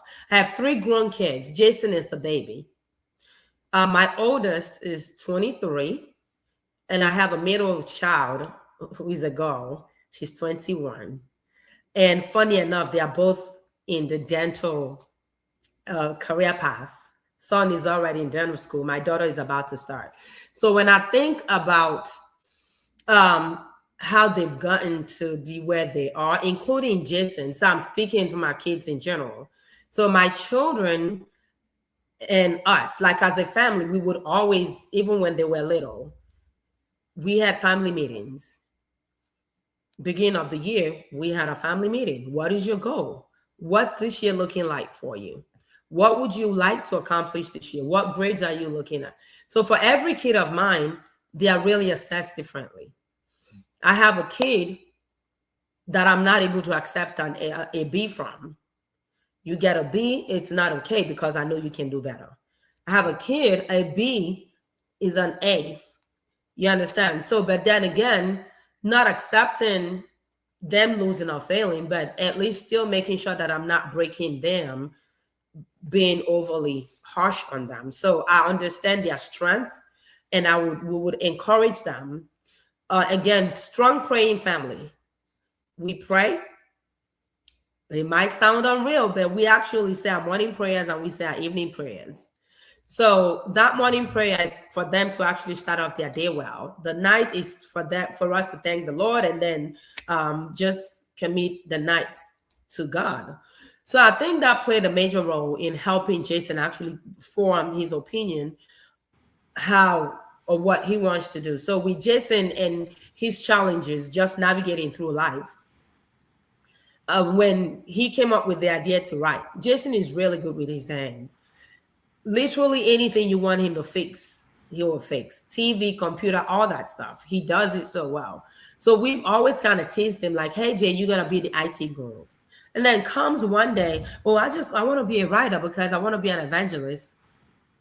And so, yes, that was from nowhere, out of the blue. So we nurtured that behavior because, like I said, we've always called him the lamb, the one who would hold the peace of the home. So when that actually became a serious thing for Jason, he found his school. He said, oh, I found a school to attend in Florida. And I'm like, oh, okay. He goes to a Christian school too. So then that could have helped as well. So us praying God's will into his life and then being there physically to talk to him, to encourage him, to make sure he understands that he's uniquely built and he has a gift, has actually given Jason that leverage and all the confidence he needs. As you can see, like I said, he's super confident. He knows what he wants and he goes for it. So that's Jason. And then coming back to me, yes, discouraged, but I'm not giving up. Because like I said, I'm more resilient now. So more than ever, I am going to continue. My plan is actually to roll out videos every week on my YouTube channel. So feel free to stay tuned and just kind of follow through. At some point, it will be an interaction where you bring in your questions, we answer, and then I see that as almost like a free teledental, right? So not being charged, but I would give you my honest opinion. If I don't know, then I will research and make sure I talk to fellow professionals, and then I'll come up with a question with the answer, the correct answer for you. So really, yeah, that's my thing. So I'm not stopping. I'm not getting discouraged. I will get discouraged, but I'll pick myself back up and I'll keep going. Okay. All right. Thank you, Michael. Let's, before we go to Igbo Basics, this is a question from the comment section. This is from Mr. Show. It says, my daughter wants to be a dentist. She's wanted to be one since she was 8. Now she's off to the university in September. What is the best advice you can give her? The best advice I give my kids, like I said, I have a son in dental school. My daughter is in Columbia, New York. I'm sure you know that, Mr. Rudolph. But from day one, stay focused. Don't go to school and be like, oh, it's my first year. I can afford to play. No, you cannot afford to play. A lot of kids are wanting to become dentists now because they value work-life balance more so than medical. And so we've seen this uprise. A lot of people are wanting to switch from medical to dental. And because, there's enough money, but then again, the work is flexible. The schedule is flexible. You work Monday through Friday or Monday through Thursday. Most dentists work 4 days a week. I don't know if she's picked a major. She could literally just start off as go through like a 4-year dental hygiene class, course. That could be her first degree. Because as a dental hygienist, which that's me, that's how I started, you do have a better knowledge how to handle clinical things when you actually get to dental school, and that might even make you more it will give you more options or more opportunities for colleges to have you in, because I'm telling you, a lot of people want to be dentists in today's world. So getting into dental school has become more competitive more than ever. So she needs to please stay focused. Advise her, stay focused. I am willing. My older son is actually a very good mentor. He's taking a lot of people under his umbrella, especially our African young kids, and he's advised them, he's talked to them. And so you can connect with Mr. Rudy, and we can have that one-on-one, because we definitely want to see more of our kids do well and get in this field so we can promote it better. All right. Thank you, Dr. ChiChi. Igbo Basics, welcome to the show. Thank you, Dr. Damages. ChiChi Anigbogu. Yes, sir. I just wanted to appreciate the work you're doing. Thank you. And also Jason. When I heard of Anigbogu, I thought maybe I knew an Anigbogu in Georgia, but that turns out to be from Abagana. That would be Vincent Anigbogu. Right off the court, before I go into all these other things, when I heard of you coming to America to study business management, but so I call it from business management to dentistry. That's what you ended up with, right? That is really, that's a giant step. It reminds me of people like Mazio Kono, who came to America to study medicine, but he ended up in theater arts. So it was good that you listened, because myself, I came here to study business administration. Yes, I studied business administration, but in retrospect, I probably would have taken a different route. So for the younger ones who are listening, it's always good to listen to a wider range of what is it, where is the world moving to today.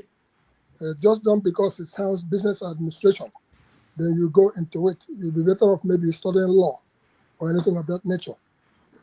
Having said that, I'm an old soldier. I believe I'm more than 71, if not 72. So I qualify as an elder or a senior citizen. I believe I qualify for that. I have seen enough around the world. I don't recall the first time I used toothpaste and toothbrush. I am one of those who happen to have been privileged to have come from the older generation. We grew up with chewing stick, acho. So that chewing stick, acho, has its own magic. I've also seen the elderly ones go through certain things from our parents. For instance, some of them, I didn't know what they were doing, but they used to use like tobacco. The tobacco was laced with akanwa and stuff like that. They used to rub it in their teeth. And in our time, when we were having toothache, they will use the same thing, anwo, tobacco, that's anwo. They will use it and rub on our teeth. So whatever that was. So my question to you, because I could go on and on and on with a whole lot of stuff that's going on out here. I heard you say something about when you lose a tooth, you're aging with tooth loss. I happen to be one of those, whether it is true or not. I happen to have a belief that each time you lose one teeth, when I mean lose one teeth, when they pull a teeth from you, it's your nerves. They are subtracting 1 year from your life. That's my personal belief. Not scientific, but that's my belief. So I'm one of those who would refuse to go to the hospital or take medication unless I must, even as spring. That's how I grew up, and I'm still struggling with it until tomorrow. Up to today, I used to cover my mouth and tell Dr. Damages that no, I just don't mind. I'm going through some process. But as of today, I'm able to, say maybe put a little smile on my face and stuff like that.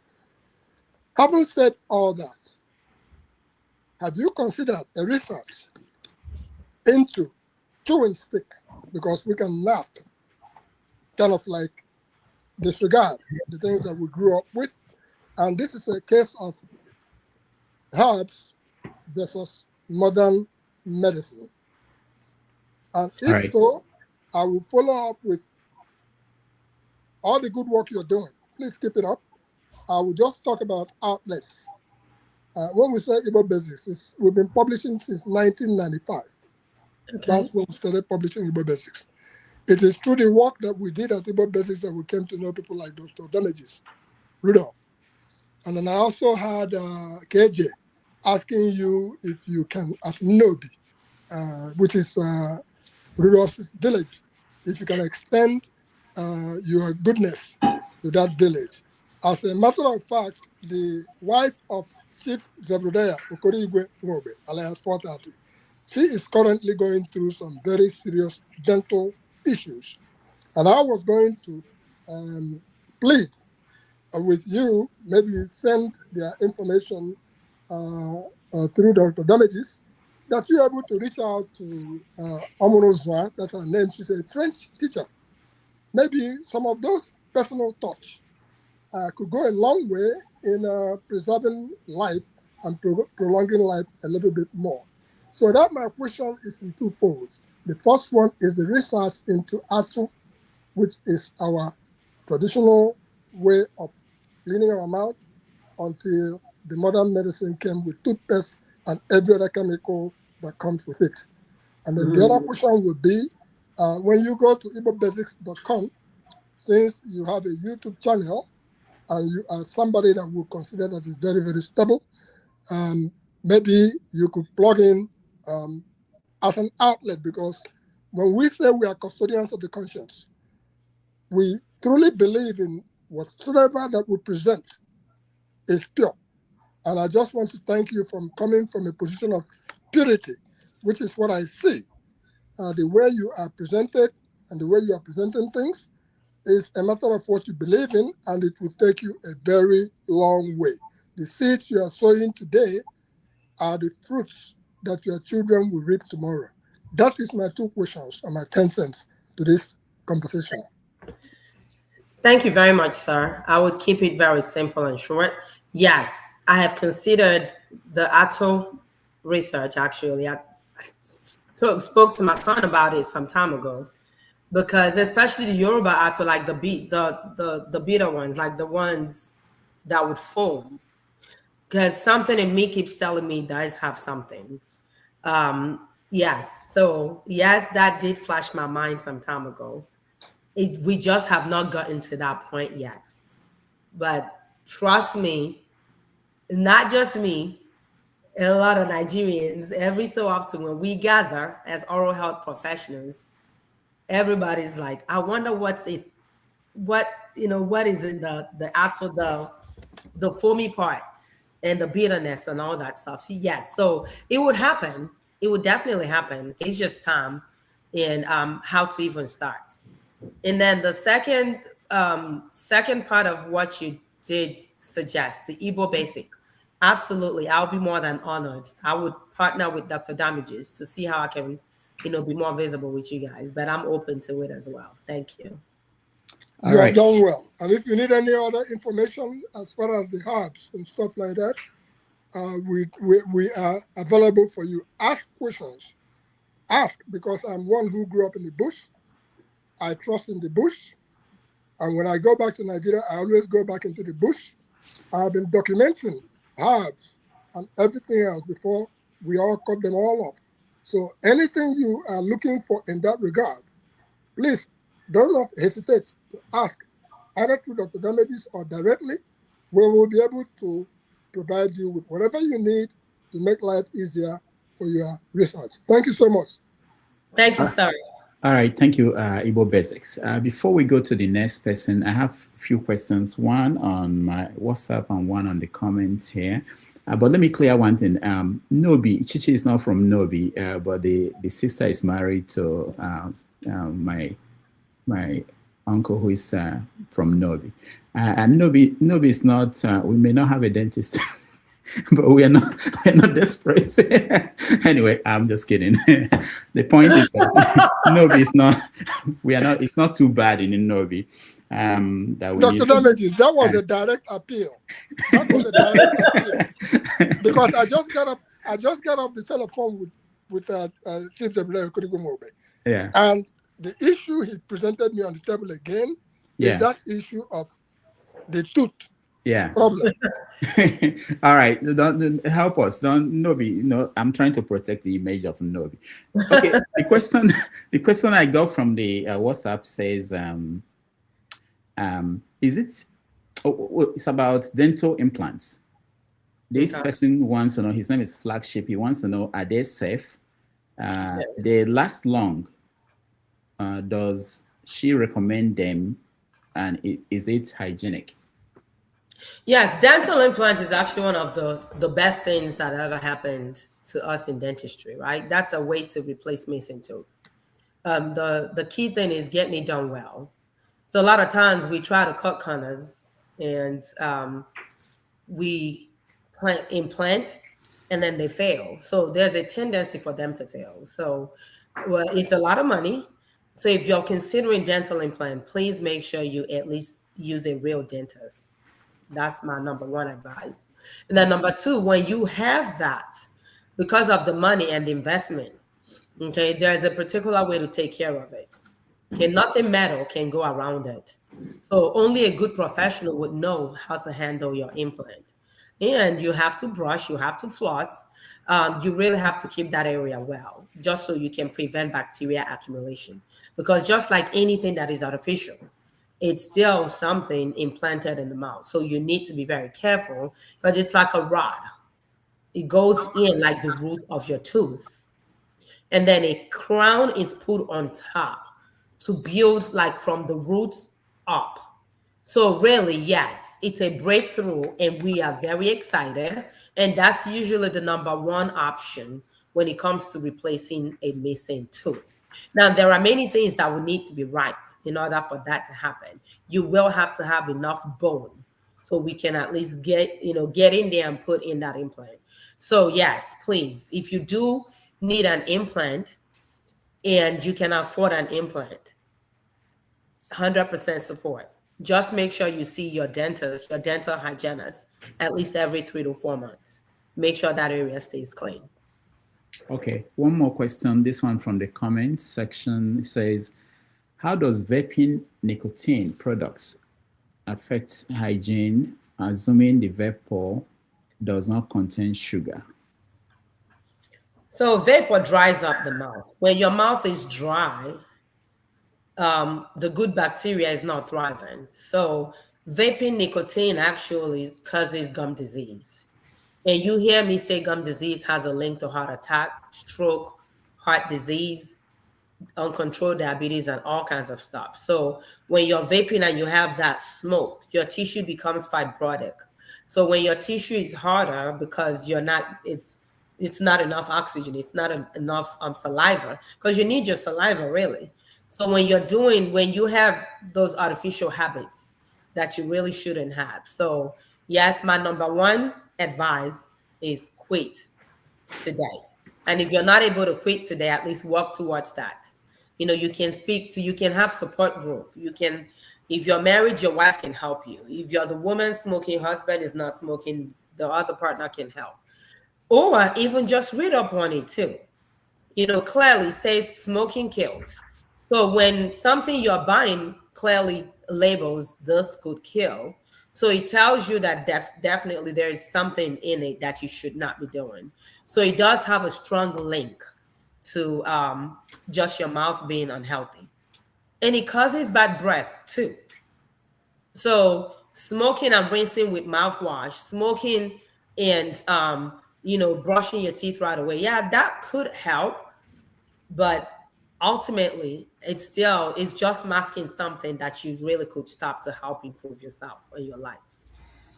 All right, let's go to Ike. Ike, welcome to the show.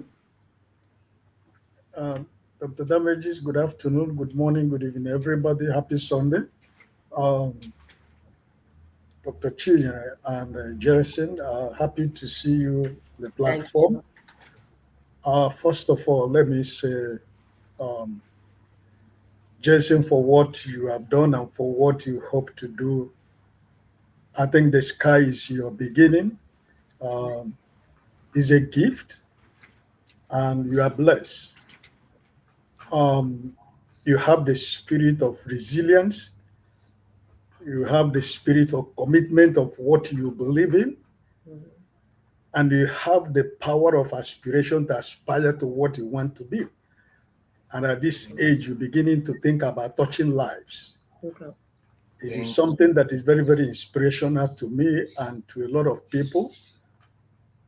And I hope the family support you got all these years, that the family will continue to knit together to help you to achieve, to put smile in the life of millions of people around the world.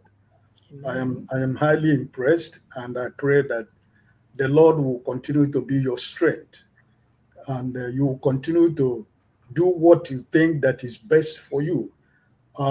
The family value that I was listening, because I was coming back from the church and the program started, and I was listening, doing one thing or the other. And the story of ChiChi and yourself about family, it got me to remember that I'm proud to be an Igbo man, because family is the most important thing in the life of every Igbo man. And I think it doesn't matter wherever we are today, our family is the first thing. East, west, north, and south, there is no place like home. Absolutely. So I thank God for that.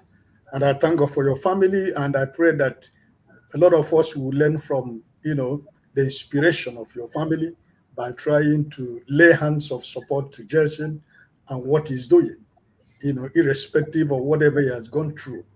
A lot of people grown up cannot go through what he has gone through and survive. But that's why I say he has a surviving spirit. And keep it up. God bless you. Thank you. For you, my sister, equally bear the same name with my wife. I have few questions about. I was listening when you were talking about toothpaste and the brushes, and he sent shivers onto my spine, because like as you said, as Ojibo, right? We like hard things, and we go on by hard brush and the medium. But when you talked about the soft brush, I think it's a very good education to a lot of us, because a lot of us go with the hard brush or the medium. But the soft brush, as you said, I am one of the people who I think I'm going to throw away the ones I have already in my cupboard. Please do.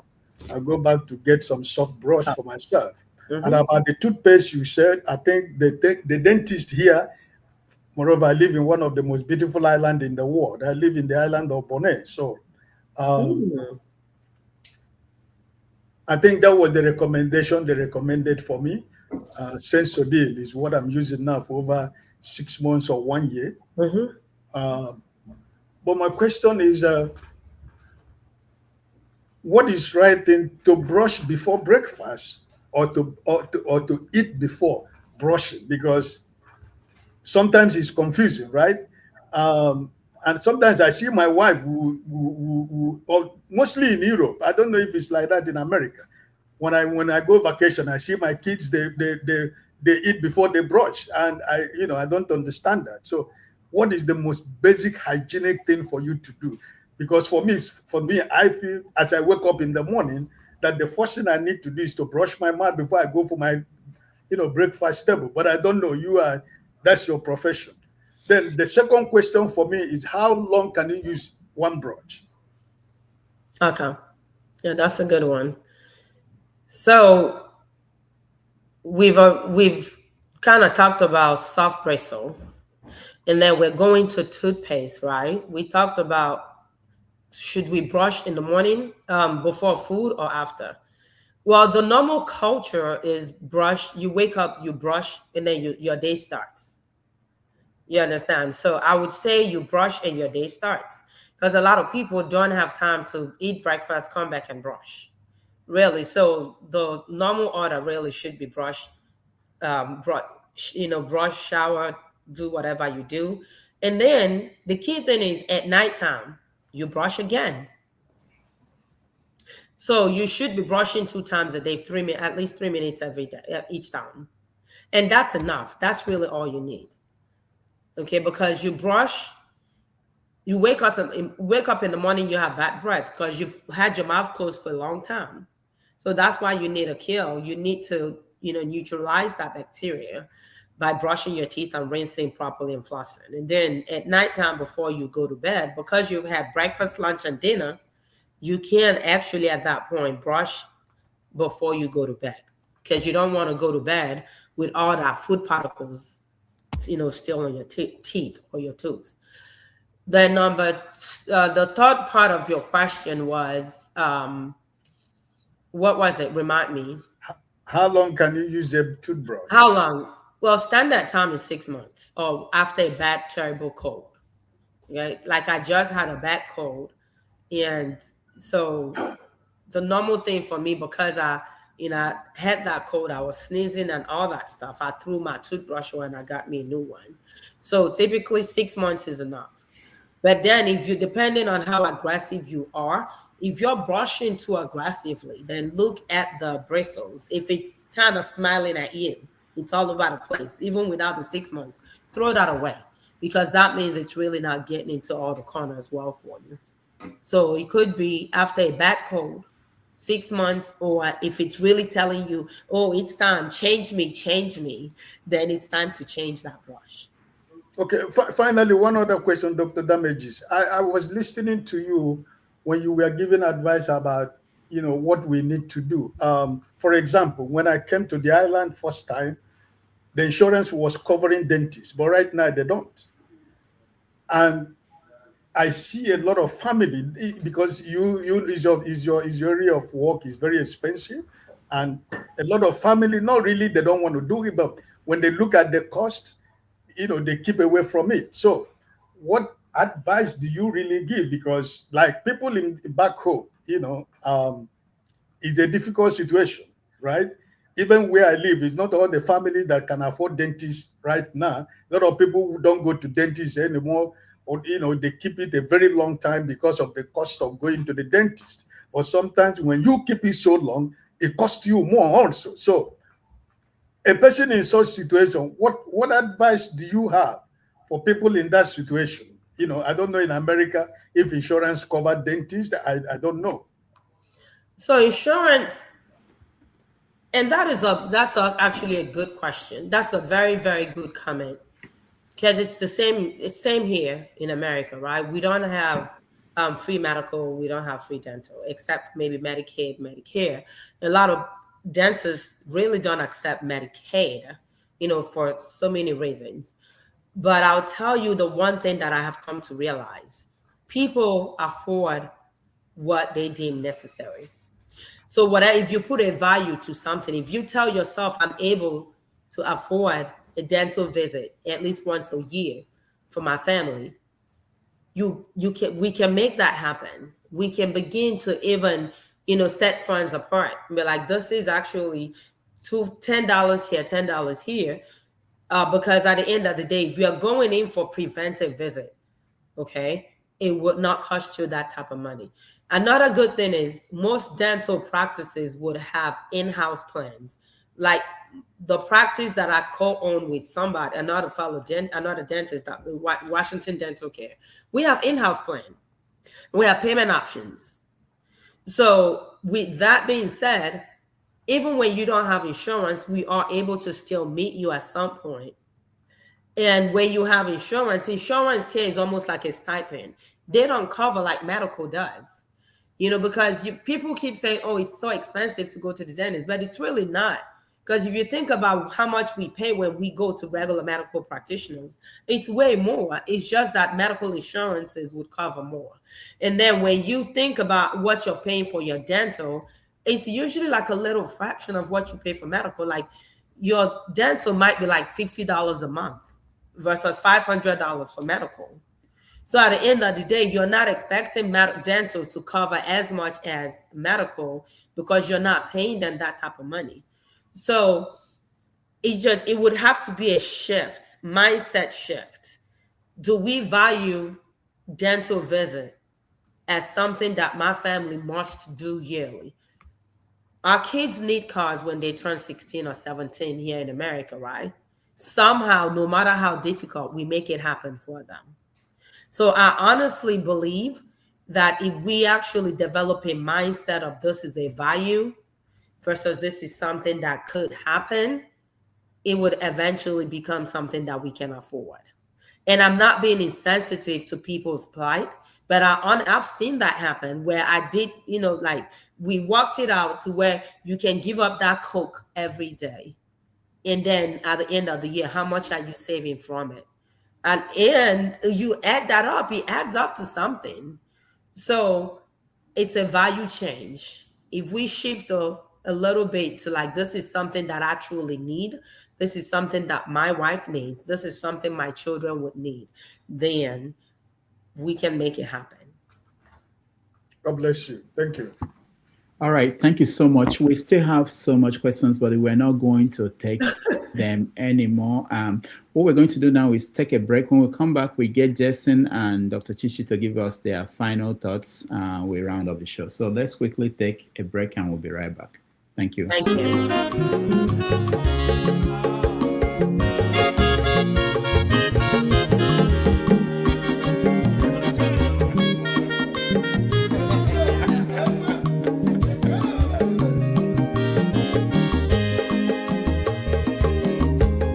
Onye ọma zoro obi o, akwa nwa zoro obi o, Max ịbịa bunye gokwanụ m n'ofube n'azụ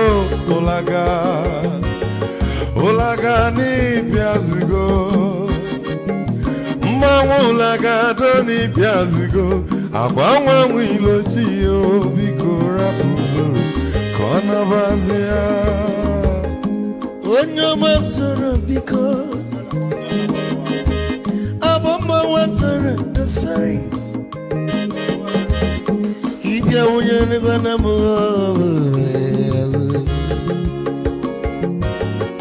laga dori biazigo mo laga dori biazigo abamba wilo chila bigora zoro anawazi Mazi welcome up Odogu no kwere neka Onyo mani gadele mo Mazi ni bazi Ibu go with melody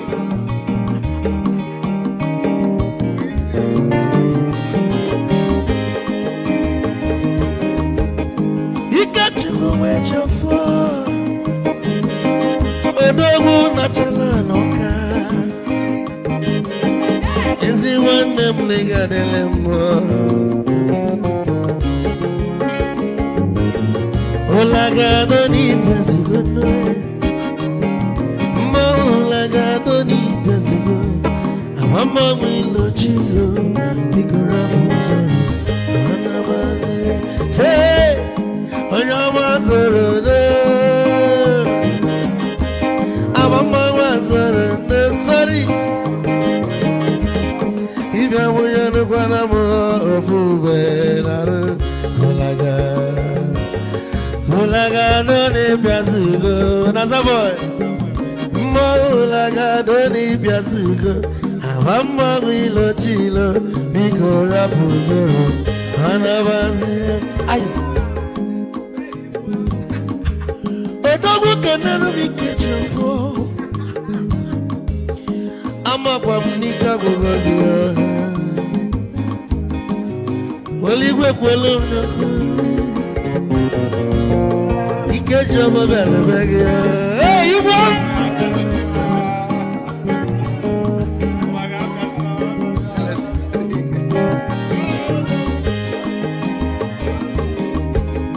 Eku kampu neke nso Chukwu emekalumo ike Chukwu negaji Esi nwanne m ekene ịlapụlụ ife niile na-eme wee bịa nke gosili na anyị na gị bụ nwanne wisdom ga-adị ka nye gị maịkị ka ogobanya bụ egwu isili mmaksi ọ bụ na-etiri egwu a malụkwa malụ n'imego m ife ọjọọ wee sị gị nwanne m ife ọkụ na ịchọlụ na ngeme wisdom onume ekene gị gbamanwụ iyo iyo biko lapụ nabasị ya zoro zoro zoro zoro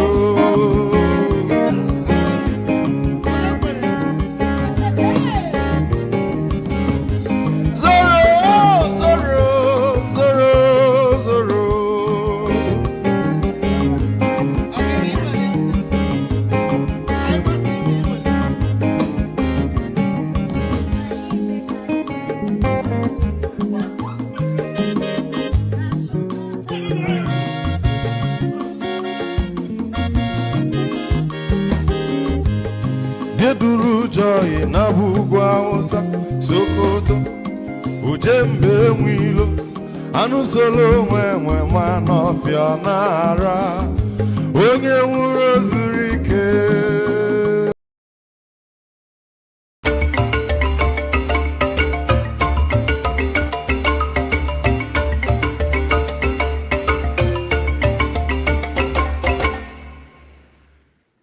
All right, welcome back, everybody.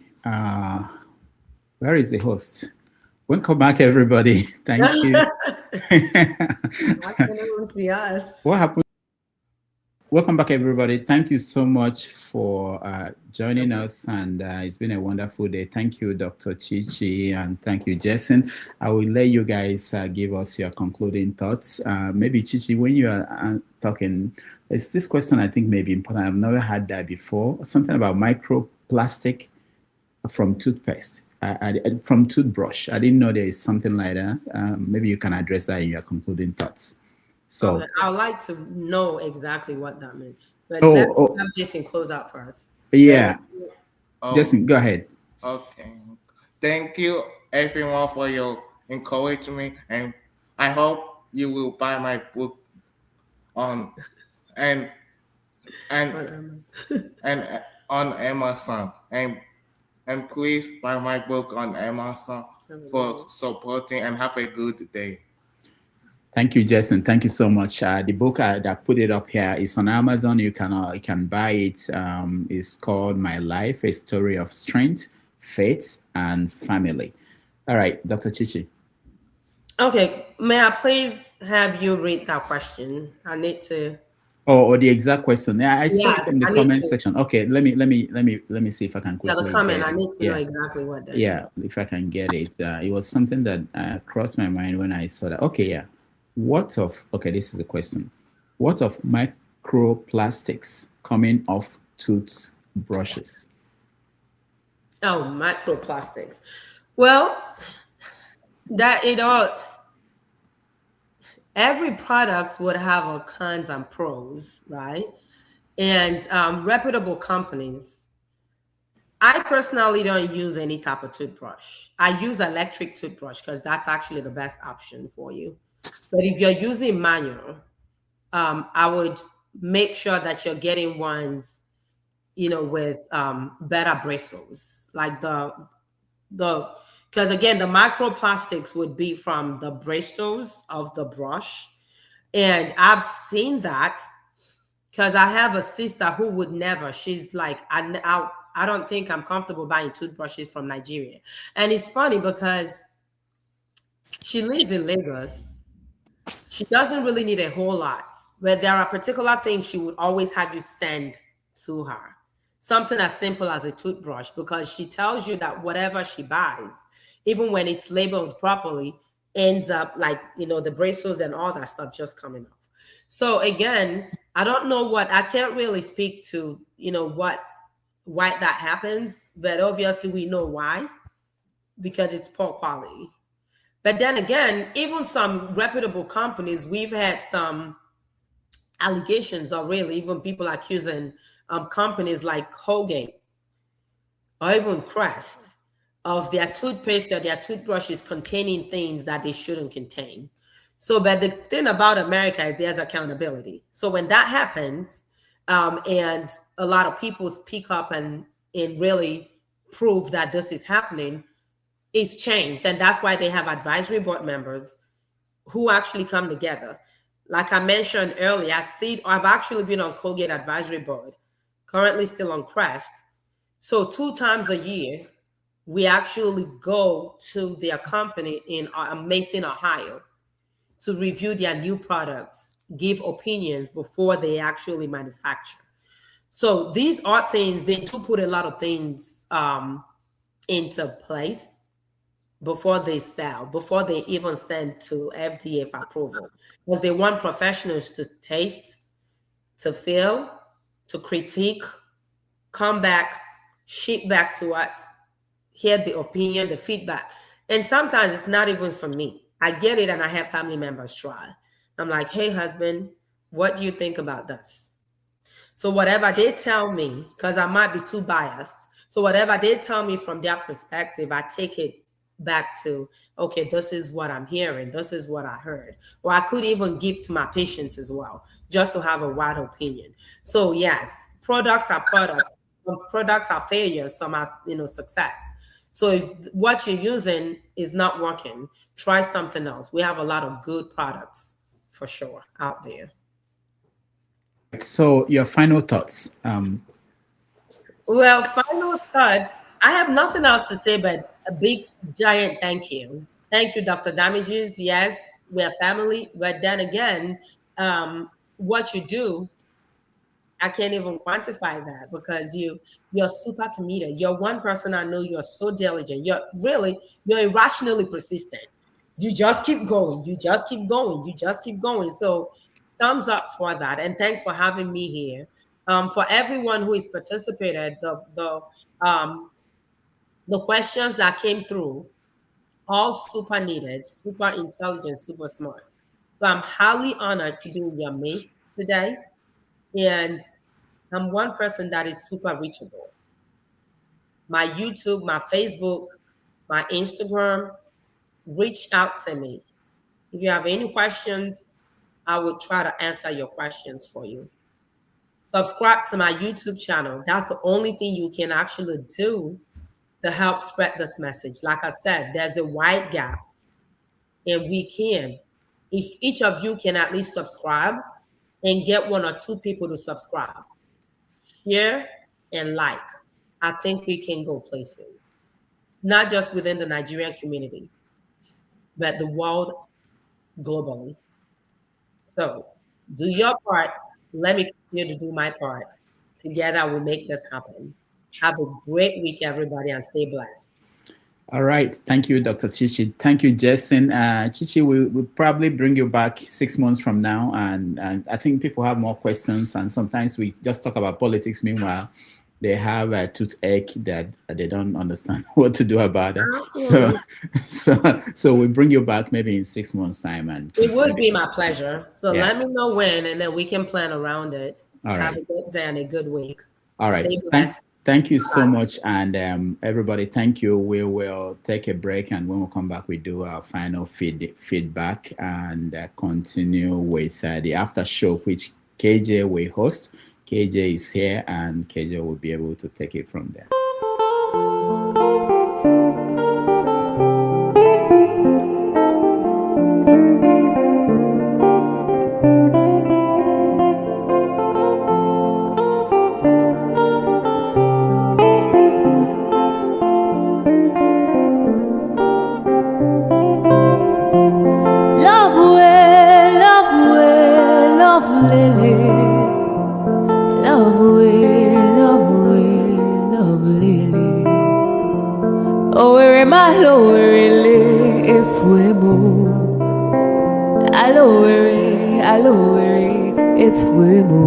I am adore adure lele, adure, adure lele. Idu kwa samaka onyoma odika powder. Idu kwa samupu onyoma odika fomu. Idu kwa samishi onyoma odika pilu. Ololololo, aduru bwebule wakamwa iwariwo. Ice. Rosa Olerio, Rosanna Olerio, Rosanna Olerio adikadimba. Adure Oleri, adure Olerio, adure, aduru bwebule wakamwa iwariwo. Adure, adure lele, adure, adure lele. Idu kwa samaka onyoma odika powder. Idu kwa samuku onyoma odika fomu. Idu kwa samishi onyoma odika pilu. Ololololo, aturu bwebule bwakamwa iwariwo.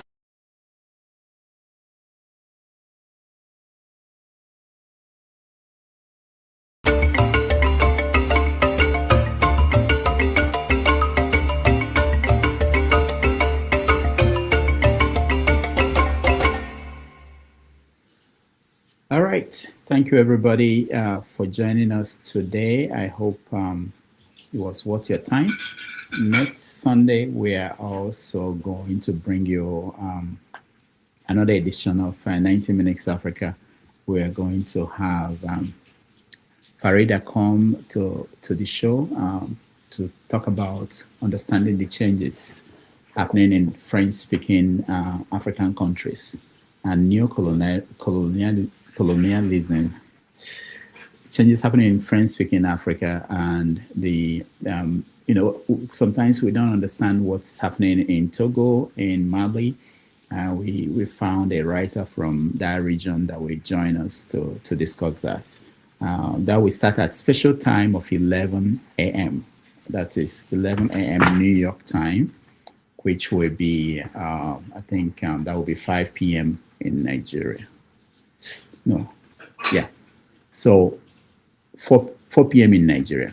This is very important for those who typically know that we start at 1:30. We are not going to start at 1:30 next week. We are starting at 11 because she's in a place that is 9 hours behind. So that will be the first show. The second show will be that we're going to have Dr. Salako will join us. He's in the editorial board of Tribune newspapers. He writes a column, back page column for the Sunday Tribune. He will join us to talk about the election in Nigeria 2027, media bias, and this law called the Cybercrime Act of 2015 that is updated, that is putting people in detention. So if you can join us next week, Sunday, we will bring those to you. Also, that will be the day the finals of the World Cup will happen. So we have to manage all those together. All right. Thank you guys for hanging in here. KJ, you are going to have the after show, and that will be interesting. A lot of things happened this week. In fact, yesterday we had that Lindsey Graham died. Oh. Senator Graham died. Yeah, man of prestige. How are you? Graham died, and I know that he was very, very influential senator in the United States. He was 71. So maybe along the way, after you do a feedback on what we discussed today, you can have a conversation on that, and maybe touch on what we discussed yesterday about the teachers and students that were freed in your state. I know that the story has continued to develop, and there are a few other things that happened since yesterday when we touched on that. So let me quickly get to everybody here, your quick feedback, and then we close up. Man of Prestige, you've been away for a while. What, are you okay? Are things okay?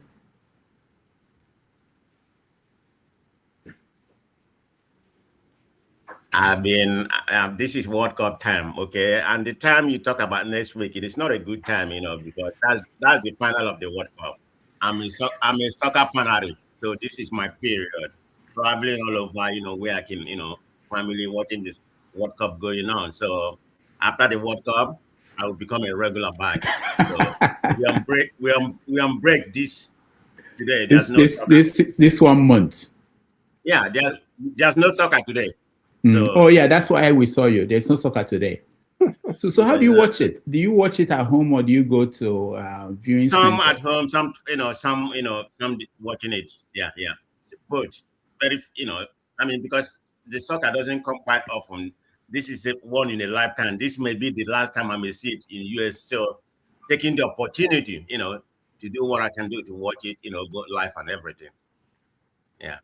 So that's why you see my absence, but it's always pleasure to be on your platform. Like, I didn't listen to the lady earlier, but I know she was coming on. I saw her kid when I spoke briefly, but I was busy at that particular time. But I said, let me join her, but I'm leaving, I just want to come say hi to Dr. Damage, Oh, I forgot, and I have to support the channel. I will do that through Zelle, okay? But I just want to come say hi to everybody. I'm not gonna jump because I don't know what the topic was about. I didn't listen to the lady, but I saw the doctor. I think she's a dentist or whatever. Am I right? Yeah, she's a dental professional. Dental hygiene professional. Yeah. Yeah. So, I just said let me come and say greet everybody. AJ, bro. Greetings. Mr. Ike. And my Igbo basic. Greet everybody. So I just want to greet everybody. Okay, I'm leaving right now. Thank you. Yeah, before you go, hold on. Since we have you and you're a soccer fanatic, how is it going? I get comments from people. I have friends who watch it like you. Hold on. They were telling me that the soccer has implicated himself, like what everybody has been saying. You know what's going on? How Trump intervene and everything. Just the FIFA is corrupt, completely. If you look at the Egypt match, you can see it was rigged. They favor Argentina. It's all about the money, the transaction part of it. They want Argentina to be there. And this is exactly what happened. Dr. Damage, Gage, and everybody. This is the first time in FIFA history that the top 4 team has made it to the final. If you look at the ranking, the team has qualified in the final. They ran from France to Spain, to Spain to England. What we have right now, all of them are in the top 4, and they qualify for the final to play the semi-final. That has never happened in football history. Whether it's rigged or by fortunate, nobody's know. But there's a lot of partiality in it. Or the one against South African country, they purify exactly what I'm talking about. If you watch the Egypt match, I mean, it was rigged to the, I'm not there. I don't have any kind of empirical part to back up what I'm saying, but everything can be coincident. I mean, the referee, what he did, he didn't give it the same thing to the Egypt, even when goal has already been scored. If you went back to the foul that was already committed, I'm not saying that's wrong because that happened to Nigerian game. The game Nigeria played in the last World Cup. Nigeria scored, but they took the goal away. And no, not this one, the one that was playing in Ivory Coast. But having said that, they didn't give that to the same Egypt, So there's some partiality, what's actually going on in the one we have right now. This is exactly what the FIFA want. They want the 4 top country, whether it's by coincidence or whatever. They want the best country to compete. It's all about money, and that's what we have in the 4 team right now. In the semi-final, but it's a good team. We're really going to enjoy it. We're soccer fanatic. I don't know why Dr. Damage, you don't get into that. No. Can I say something? No. I don't want us to move away from just get feedback on what we discussed. I don't want it to be about soccer. It's just a man of presence. We don't see him all the time, and so maybe when we go to the after show, you can talk about soccer additional. Thank you, Dr. Damage. Everybody, bye bye. Okay, thank you. All right, go ahead, Igbo Basic. So I just wanted to ask man of procedure about the Bolu yellow card yesterday. Oh, okay. I That think turned he into has a to. red card. Yeah, he has to go. Yeah, yeah. Go ahead. What I wanted to add, and I don't want people to be oblivious of that, is that this is the first time that they're using so much of technology in the game. And that only does not only expose certain things, it also makes it almost impossible for this game now to be played very well in parts of Africa. You see, what they are using right now, the technology they are using and implying, tomorrow they will say that African referees are not good because we don't have all those things in our fields. We don't have cameras everywhere on our fields. Okay. And then the issue of, partiality or otherwise, it's not the first time. There was a time a hand of God scored the final match. So this is nothing new. We have seen this many times, and just the same way we say we who are Christians say there's no system a man makes or invents that can always be perfect, be proof free from being able to be utilized to do some form of corruption. If you ask me, the FIFA is an organization. It needs to survive. It needs to survive. It needs to have money to pay his staff all around the world and pay the teams. Certain people may win and that money will not come out. Haven't also said that the Egypt one is the one I feel a bit, not happy about. But like you said, we'll discuss this thing at the open. I'm not, just like you, Rudolph. I'm not like you. At least I watch football. I know this is how it goes on. But let us not be carried away. Every organization seeks to, even we in this channel now. If Igbo Basic can be paying us, help to sponsor the program, I will interview him every day. Now I will not mind. Every day I'll be here to talk to Igbo Basic. That's how it happens. These are some things that we cannot avoid, especially if we're not picking the bills. Thank you. Right. Thank you so much, KJ. Igbo Basic, you want to say something? Yeah, from your mouth to the ears of God, I wish and pray. For the Jason, the young man who has just my life and the direction he's going, I would like to further encourage him, but more so to tell him to look around his environment each and every time, because you never know who you are traveling with, even if it's on a bus, on a train, or in an airplane. I once traveled with Reverend T.L. Osborne. Osborne was the founder, chairman of Osborne Foundation, that's Osifo International. I was on the same seat with him on a business class. I just didn't know the person that was sitting on my side is from Oklahoma. But he gave me his business card. He may be long gone or whatever. So what I'm pointing out to Jason is to take nothing for granted, and the direction you are going, keep going that direction, but follow up, follow up, follow up. Because each time we meet people, we don't know who they are until maybe a few years later we say, oh, the person I was just sitting down there in an airplane with was Jesus Christ.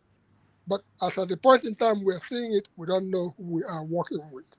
And for ChiChi, I'm particularly proud of the work that she is doing and the direction that she's taking in doing this work.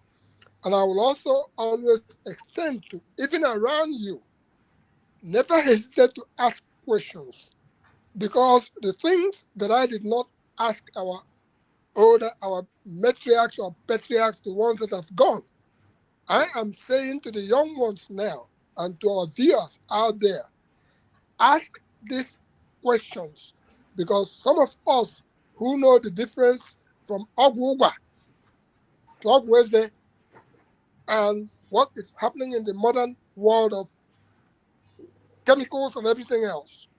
And that's why I brought out the issue of, I don't even recall the last time, this first time I used toothbrush, being from an old generation.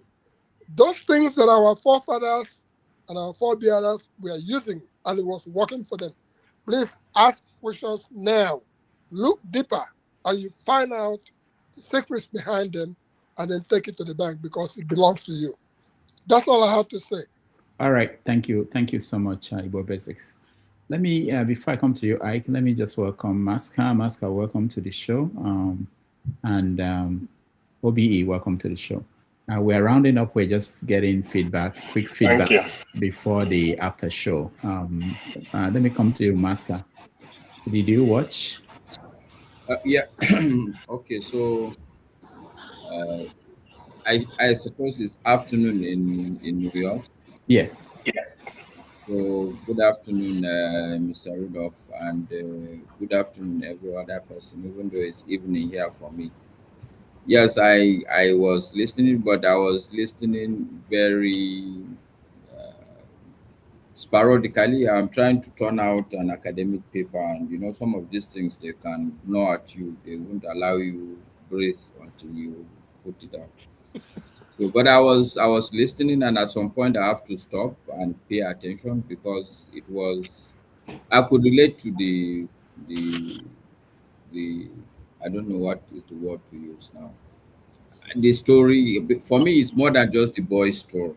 In fact, the bigger part of the story for me is the mother, Yeah. because being a parent to a challenged kid, I don't have any challenged kid, but to be honest with you, if there's anything, look, I know it's going to be very difficult and very complicated, but I could see the resilience in her.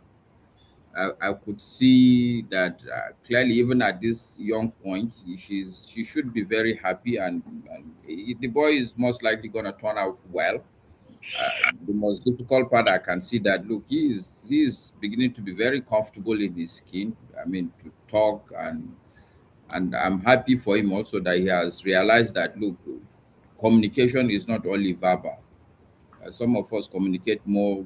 I have a daughter who she would rather go and write me a letter than come and sit with me, and she tends to get her way more often than those that would come and think that they can, because she would write carefully, anticipate all the questions you will ask, answer it, and when she send it to you, you don't know what to tell her because she has cornered you completely.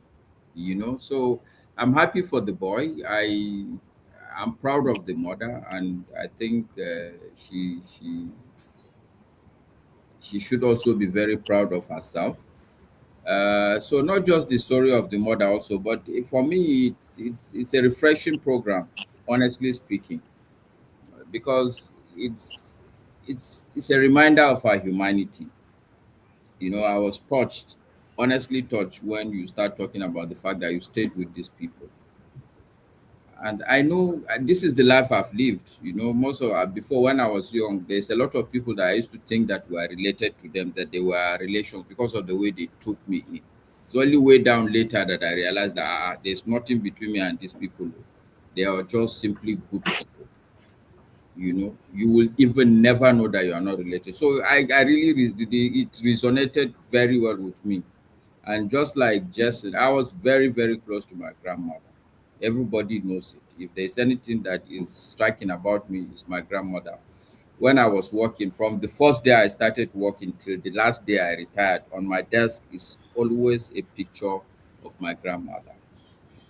So it's a refreshing program for me. It reminded us of our humanity, not just that people are good, but even the circumstance the kid finds himself. It's a big reminder that this is our humanity. When you say you are human, that's what it means. That nothing is really up to you. Whatever it is that you find yourself doing or enjoying, which a lot of it we take for granted. The truth is that my mother has a saying that I always admire. She said, "Tsayawa samun dama, tafiya samun dama, tsayawa samun dama." That going is by chance, stopping is by chance. The bottom line is that whatever you do is simply because somehow the universe gave you the chance. and that chance can always be taken away, whatever, no matter how little it is. So really, it was very profound for me. I admired the show. Unfortunately, like I said, I couldn't listen completely, but I was listening in snippets, in bits and pieces. Once again, well done, Mr. Rudolph. Thank you. We appreciate the work you put into to bring all these things to us. Thank you, Mr. Rudolph. But before I go, also, one cannot avoid small controversy. Where is this guy? He has gone. This man of prestige that is pretending to be a football fan that doesn't know anything about footballer. Yes, we are authorities in football. I have not seen anything wrong. People are just running their mouth. This is a tournament. This tournament, yes, this is how a tournament always is. Every tournament there's always a talking point. In fact, I remember. Which tournament was it that we were beating Italy 1-0 until towards the very end? I can't remember. I know it was before France 98. I think it was something 94 was played where? In America. I was there. So it was that one. We were almost the Boston. It was in Boston. It was almost towards the end. So when people talk about Egypt, part of it in football is that was over 30 years ago now. Oh my God! Some of us are old people. 94. Yes. So I remember that match very clearly. In fact, the next day somebody came into the office and told us that, that FIFA has overturned the match and I've given it to Nigeria. And funny enough, because we were all emotional, we actually were dancing and singing until when that cannot be possible. But I don't think that there's any problem with the tournament. And for KJ that was saying that this is the first time they are using technology matches. No, it's because you are not a football fan. Some of us have always been battling with this VAR, but I've come to terms with it. I think it's just fair. Egypt should have won because you can't be winning a match 2-0 for 82 minutes. There's no way, no matter how much, if they wanted to do Pasha, what referee will not do the Pasha for 80 minutes? You want to put himself for the remaining 8 minutes. That's 8 minutes, It doesn't follow. I just want to say, Masker, you misread what I said. I didn't say it the first time. The camera, the referee angles, the angle is improved now. Yes, that's what I'm saying. Those things have changed, and now you have overhead cameras that are taken not only from the sides but also from the sky. You also have cameras planted around the referee, the goalkeepers, and the linesmen. Okay, all these. You see, KJ after the guy blew and gave her that yellow card to number 5. When he went back to see the camera, it was clear that the guy dived. Yes. So what I'm trying to say to you, Masker, is there's what we call the 3D dimension, which was not there before. So now the referee has the ability to see the 3D, can turn all the picture whichever way to see from which angle that tackle came from. Correct. It wasn't there before. You understand? I'm a sports. You understand? I'm a sports person like you. understand what I'm saying? I mean, Obi, don't enter between me and KJ. No, So my question is, if there is more technology now, why is it that people are still complaining that things? Bias. No, it's not like that. I even had a discussion with my daughter. The answer is very simple. But this tournament is not purely a football tournament. It is business. More like a festival. No, not business. More like a festival. Anything American is a showmanship. If you look at the stadiums, they are not football stadiums. So what is it? A lot of people that are not true football fans, that are outsiders, were co-opted in this festival. So they are the ones talking and complaining. Like the technology KJ is talking about. VAR has been in football for the past 7 years. Yeah. All this thing you're talking about has been there. Even the last World Cup that was played, this is exactly the kind of technology. There is no new technology that was introduced in this one. No single new technology. Even the referee's camera angle, when you're watching a Premier League, you see it every now and then. There's nothing, but because a lot of people that are, if you look at this, a lot of people, you see a lot of renowned people. These are movie stars. So almost everybody was coming here. I saw Serena Williams. There's so many people that are not truly football. They were just part of it. So of course they will talk because this is new. I agree with you to a large extent. Sorry, Rudolph, we're not going. This is the major cocoa for right now. Listen, America has always been business. Even when the gospel came to America, they are the ones who introduced the business angle to it. So for America, everything is about celebration.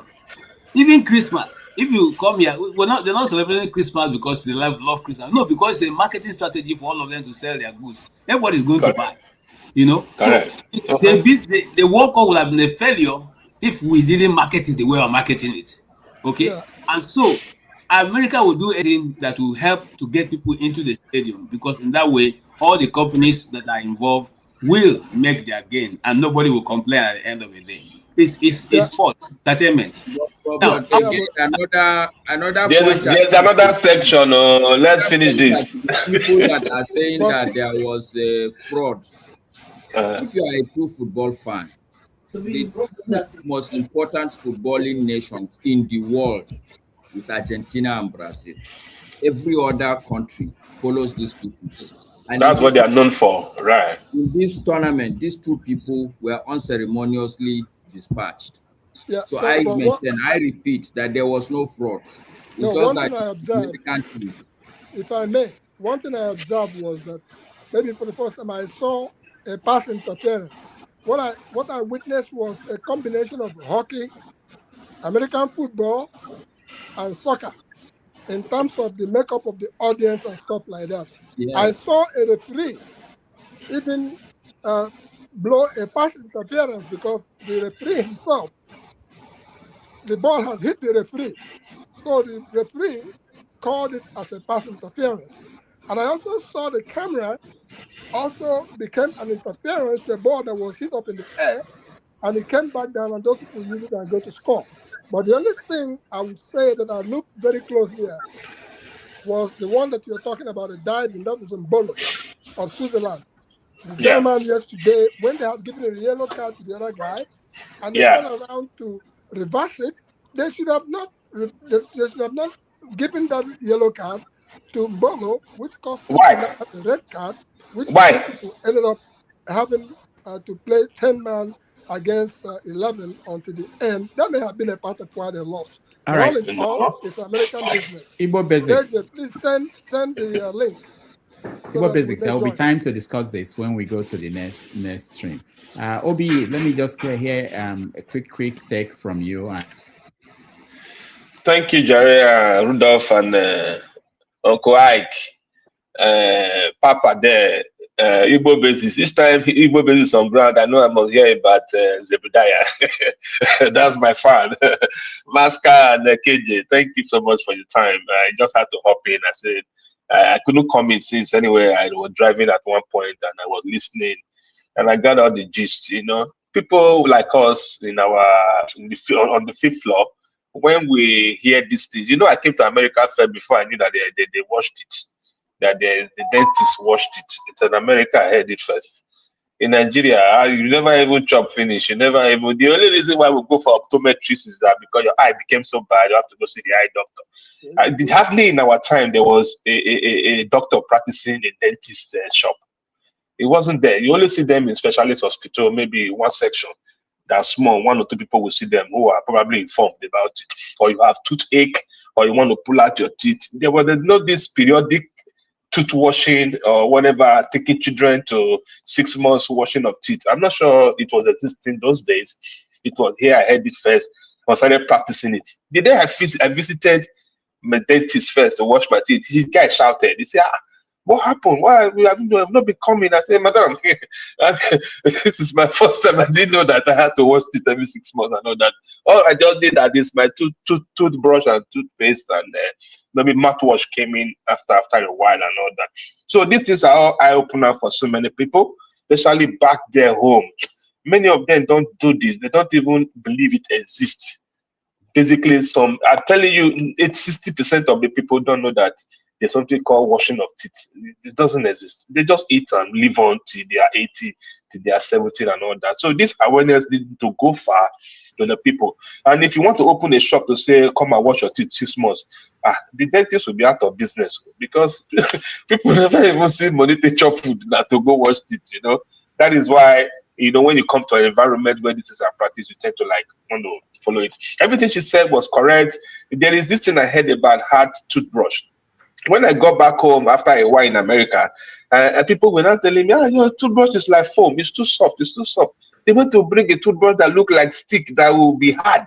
I said, but this thing will destroy your gum now. But I said, that's what cleans it better. That's what cleans it better because it's strong. It washes it to turn white.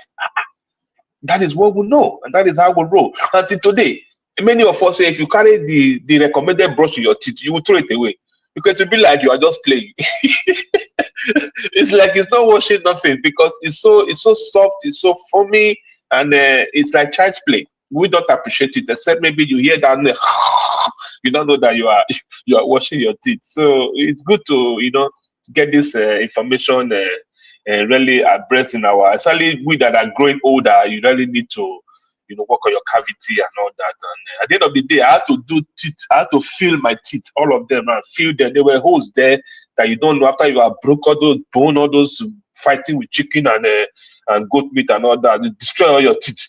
At the end of the day, they had to feel a lot of them for me, and I had a smooth chew and be able to live with it, and it's fine. Rudolph, a compassionate appeal.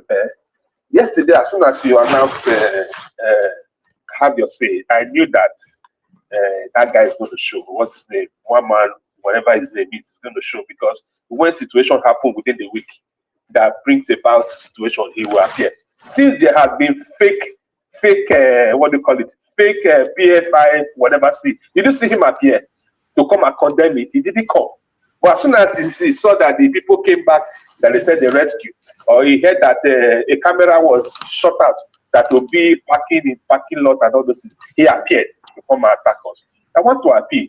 In every 2 pounds that he do, can I see the $20 and make it shut up? Hold on. Obi. I don't know where the noise is coming from. I'm not sure.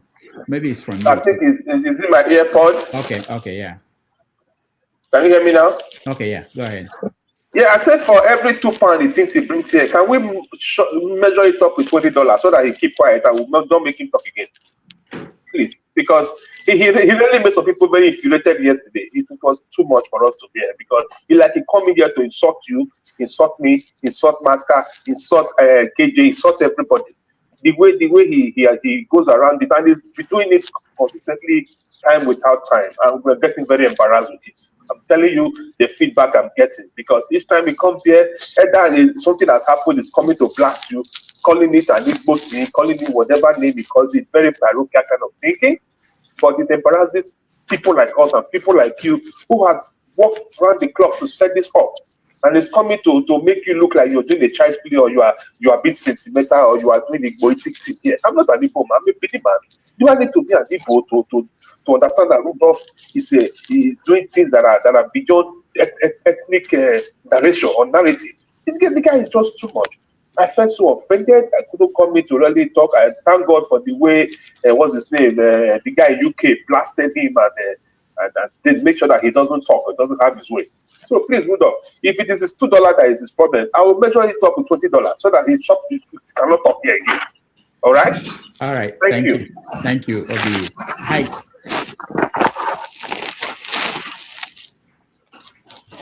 Yeah,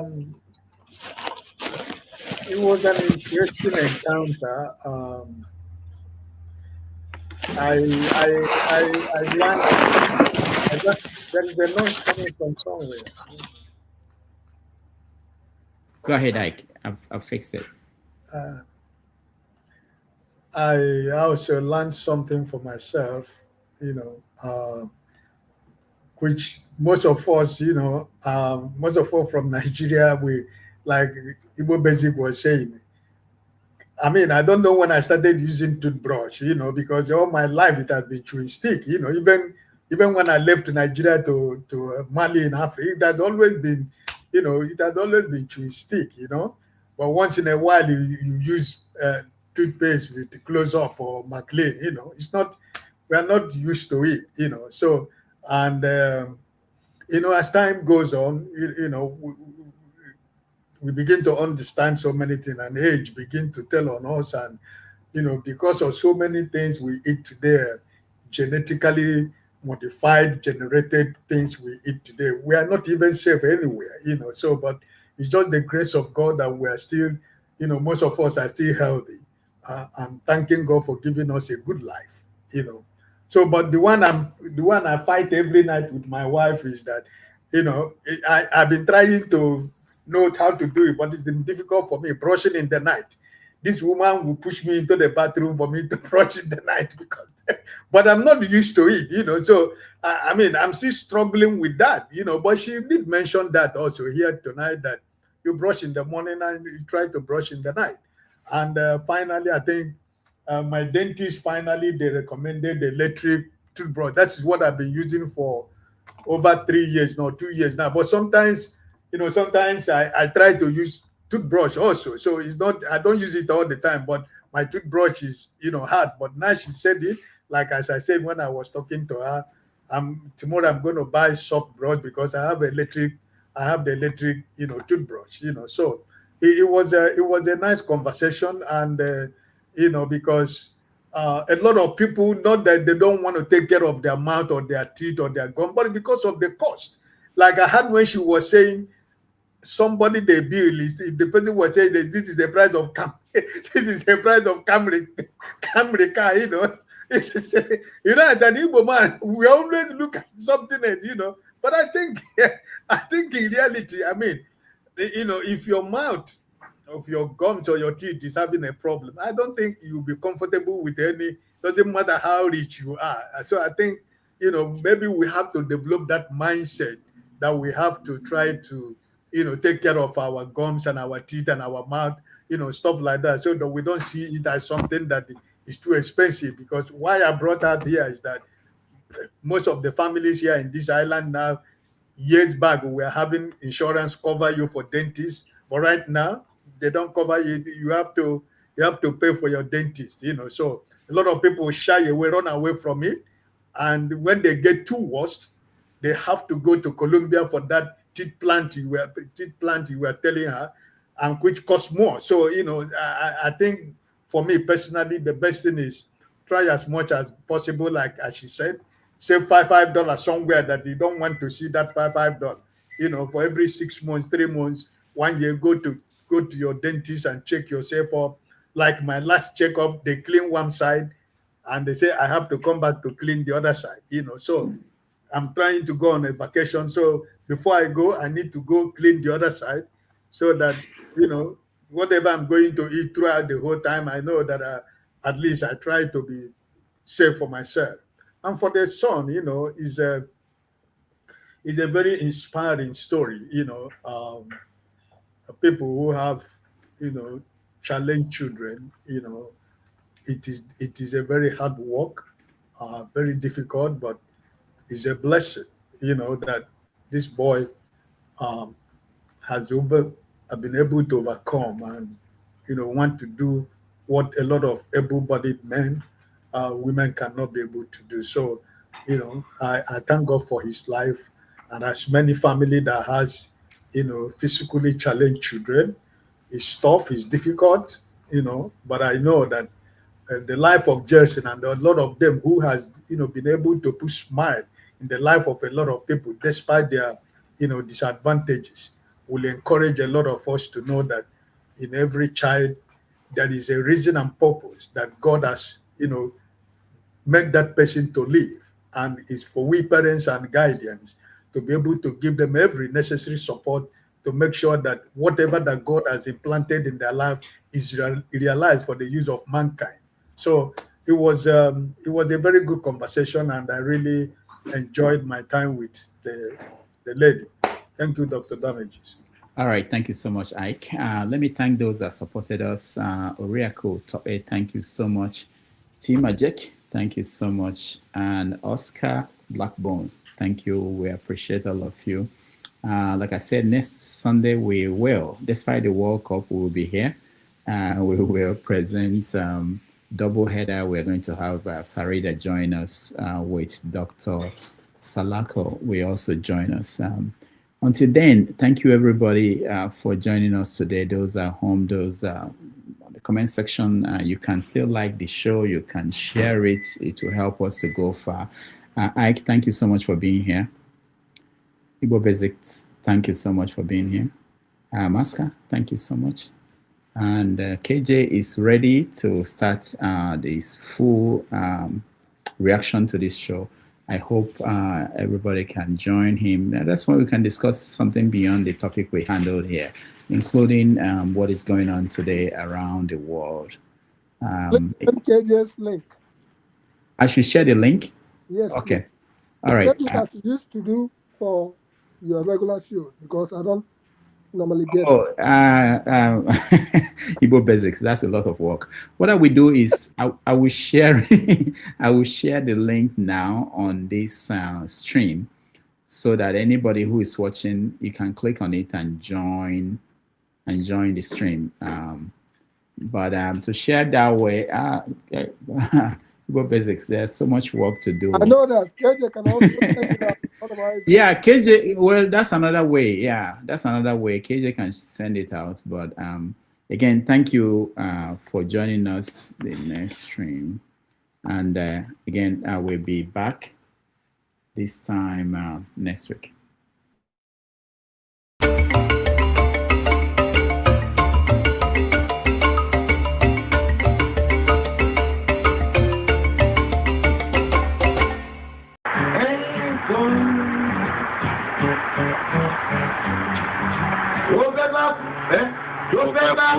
Tó fẹ́ kú torí ẹ̀.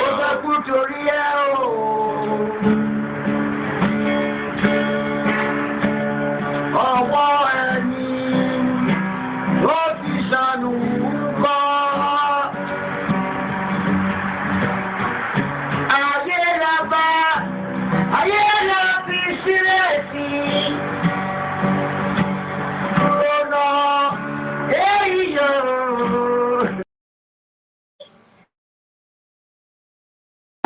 Thank you so much for watching. Thank you. Have you subscribed? Yes, you. Have you subscribed? You. Yeah, before you go, click. It's free. Click. Just that's it.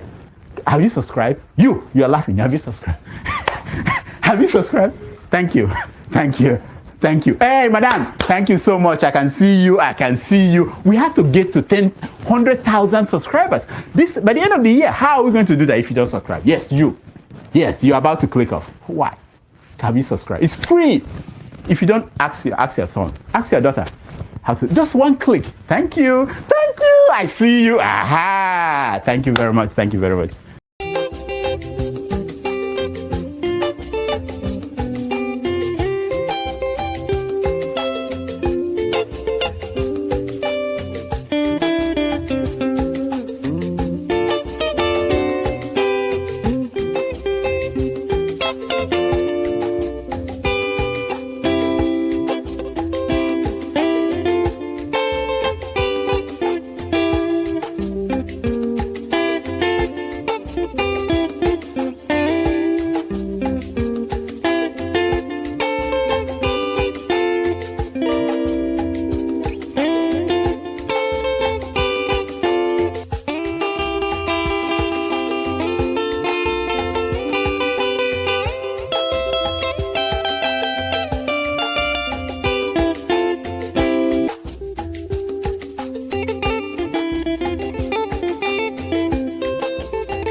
show me a lot me. Show me picky go me. Or I'm here a lot me.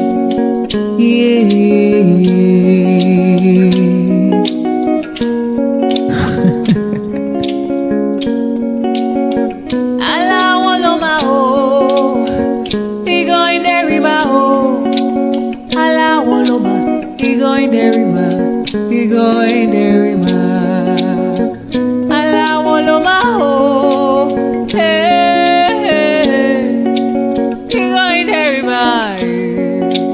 hey, show me Allah tell me, yeah, yeah.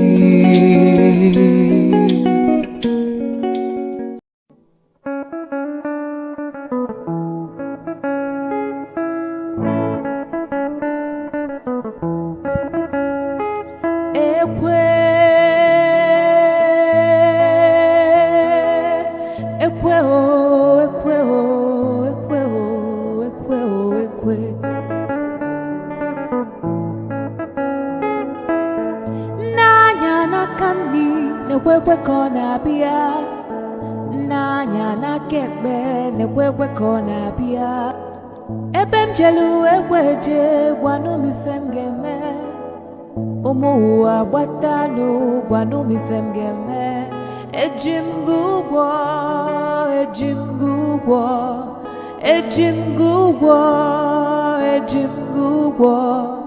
ekwe mbadike ekwe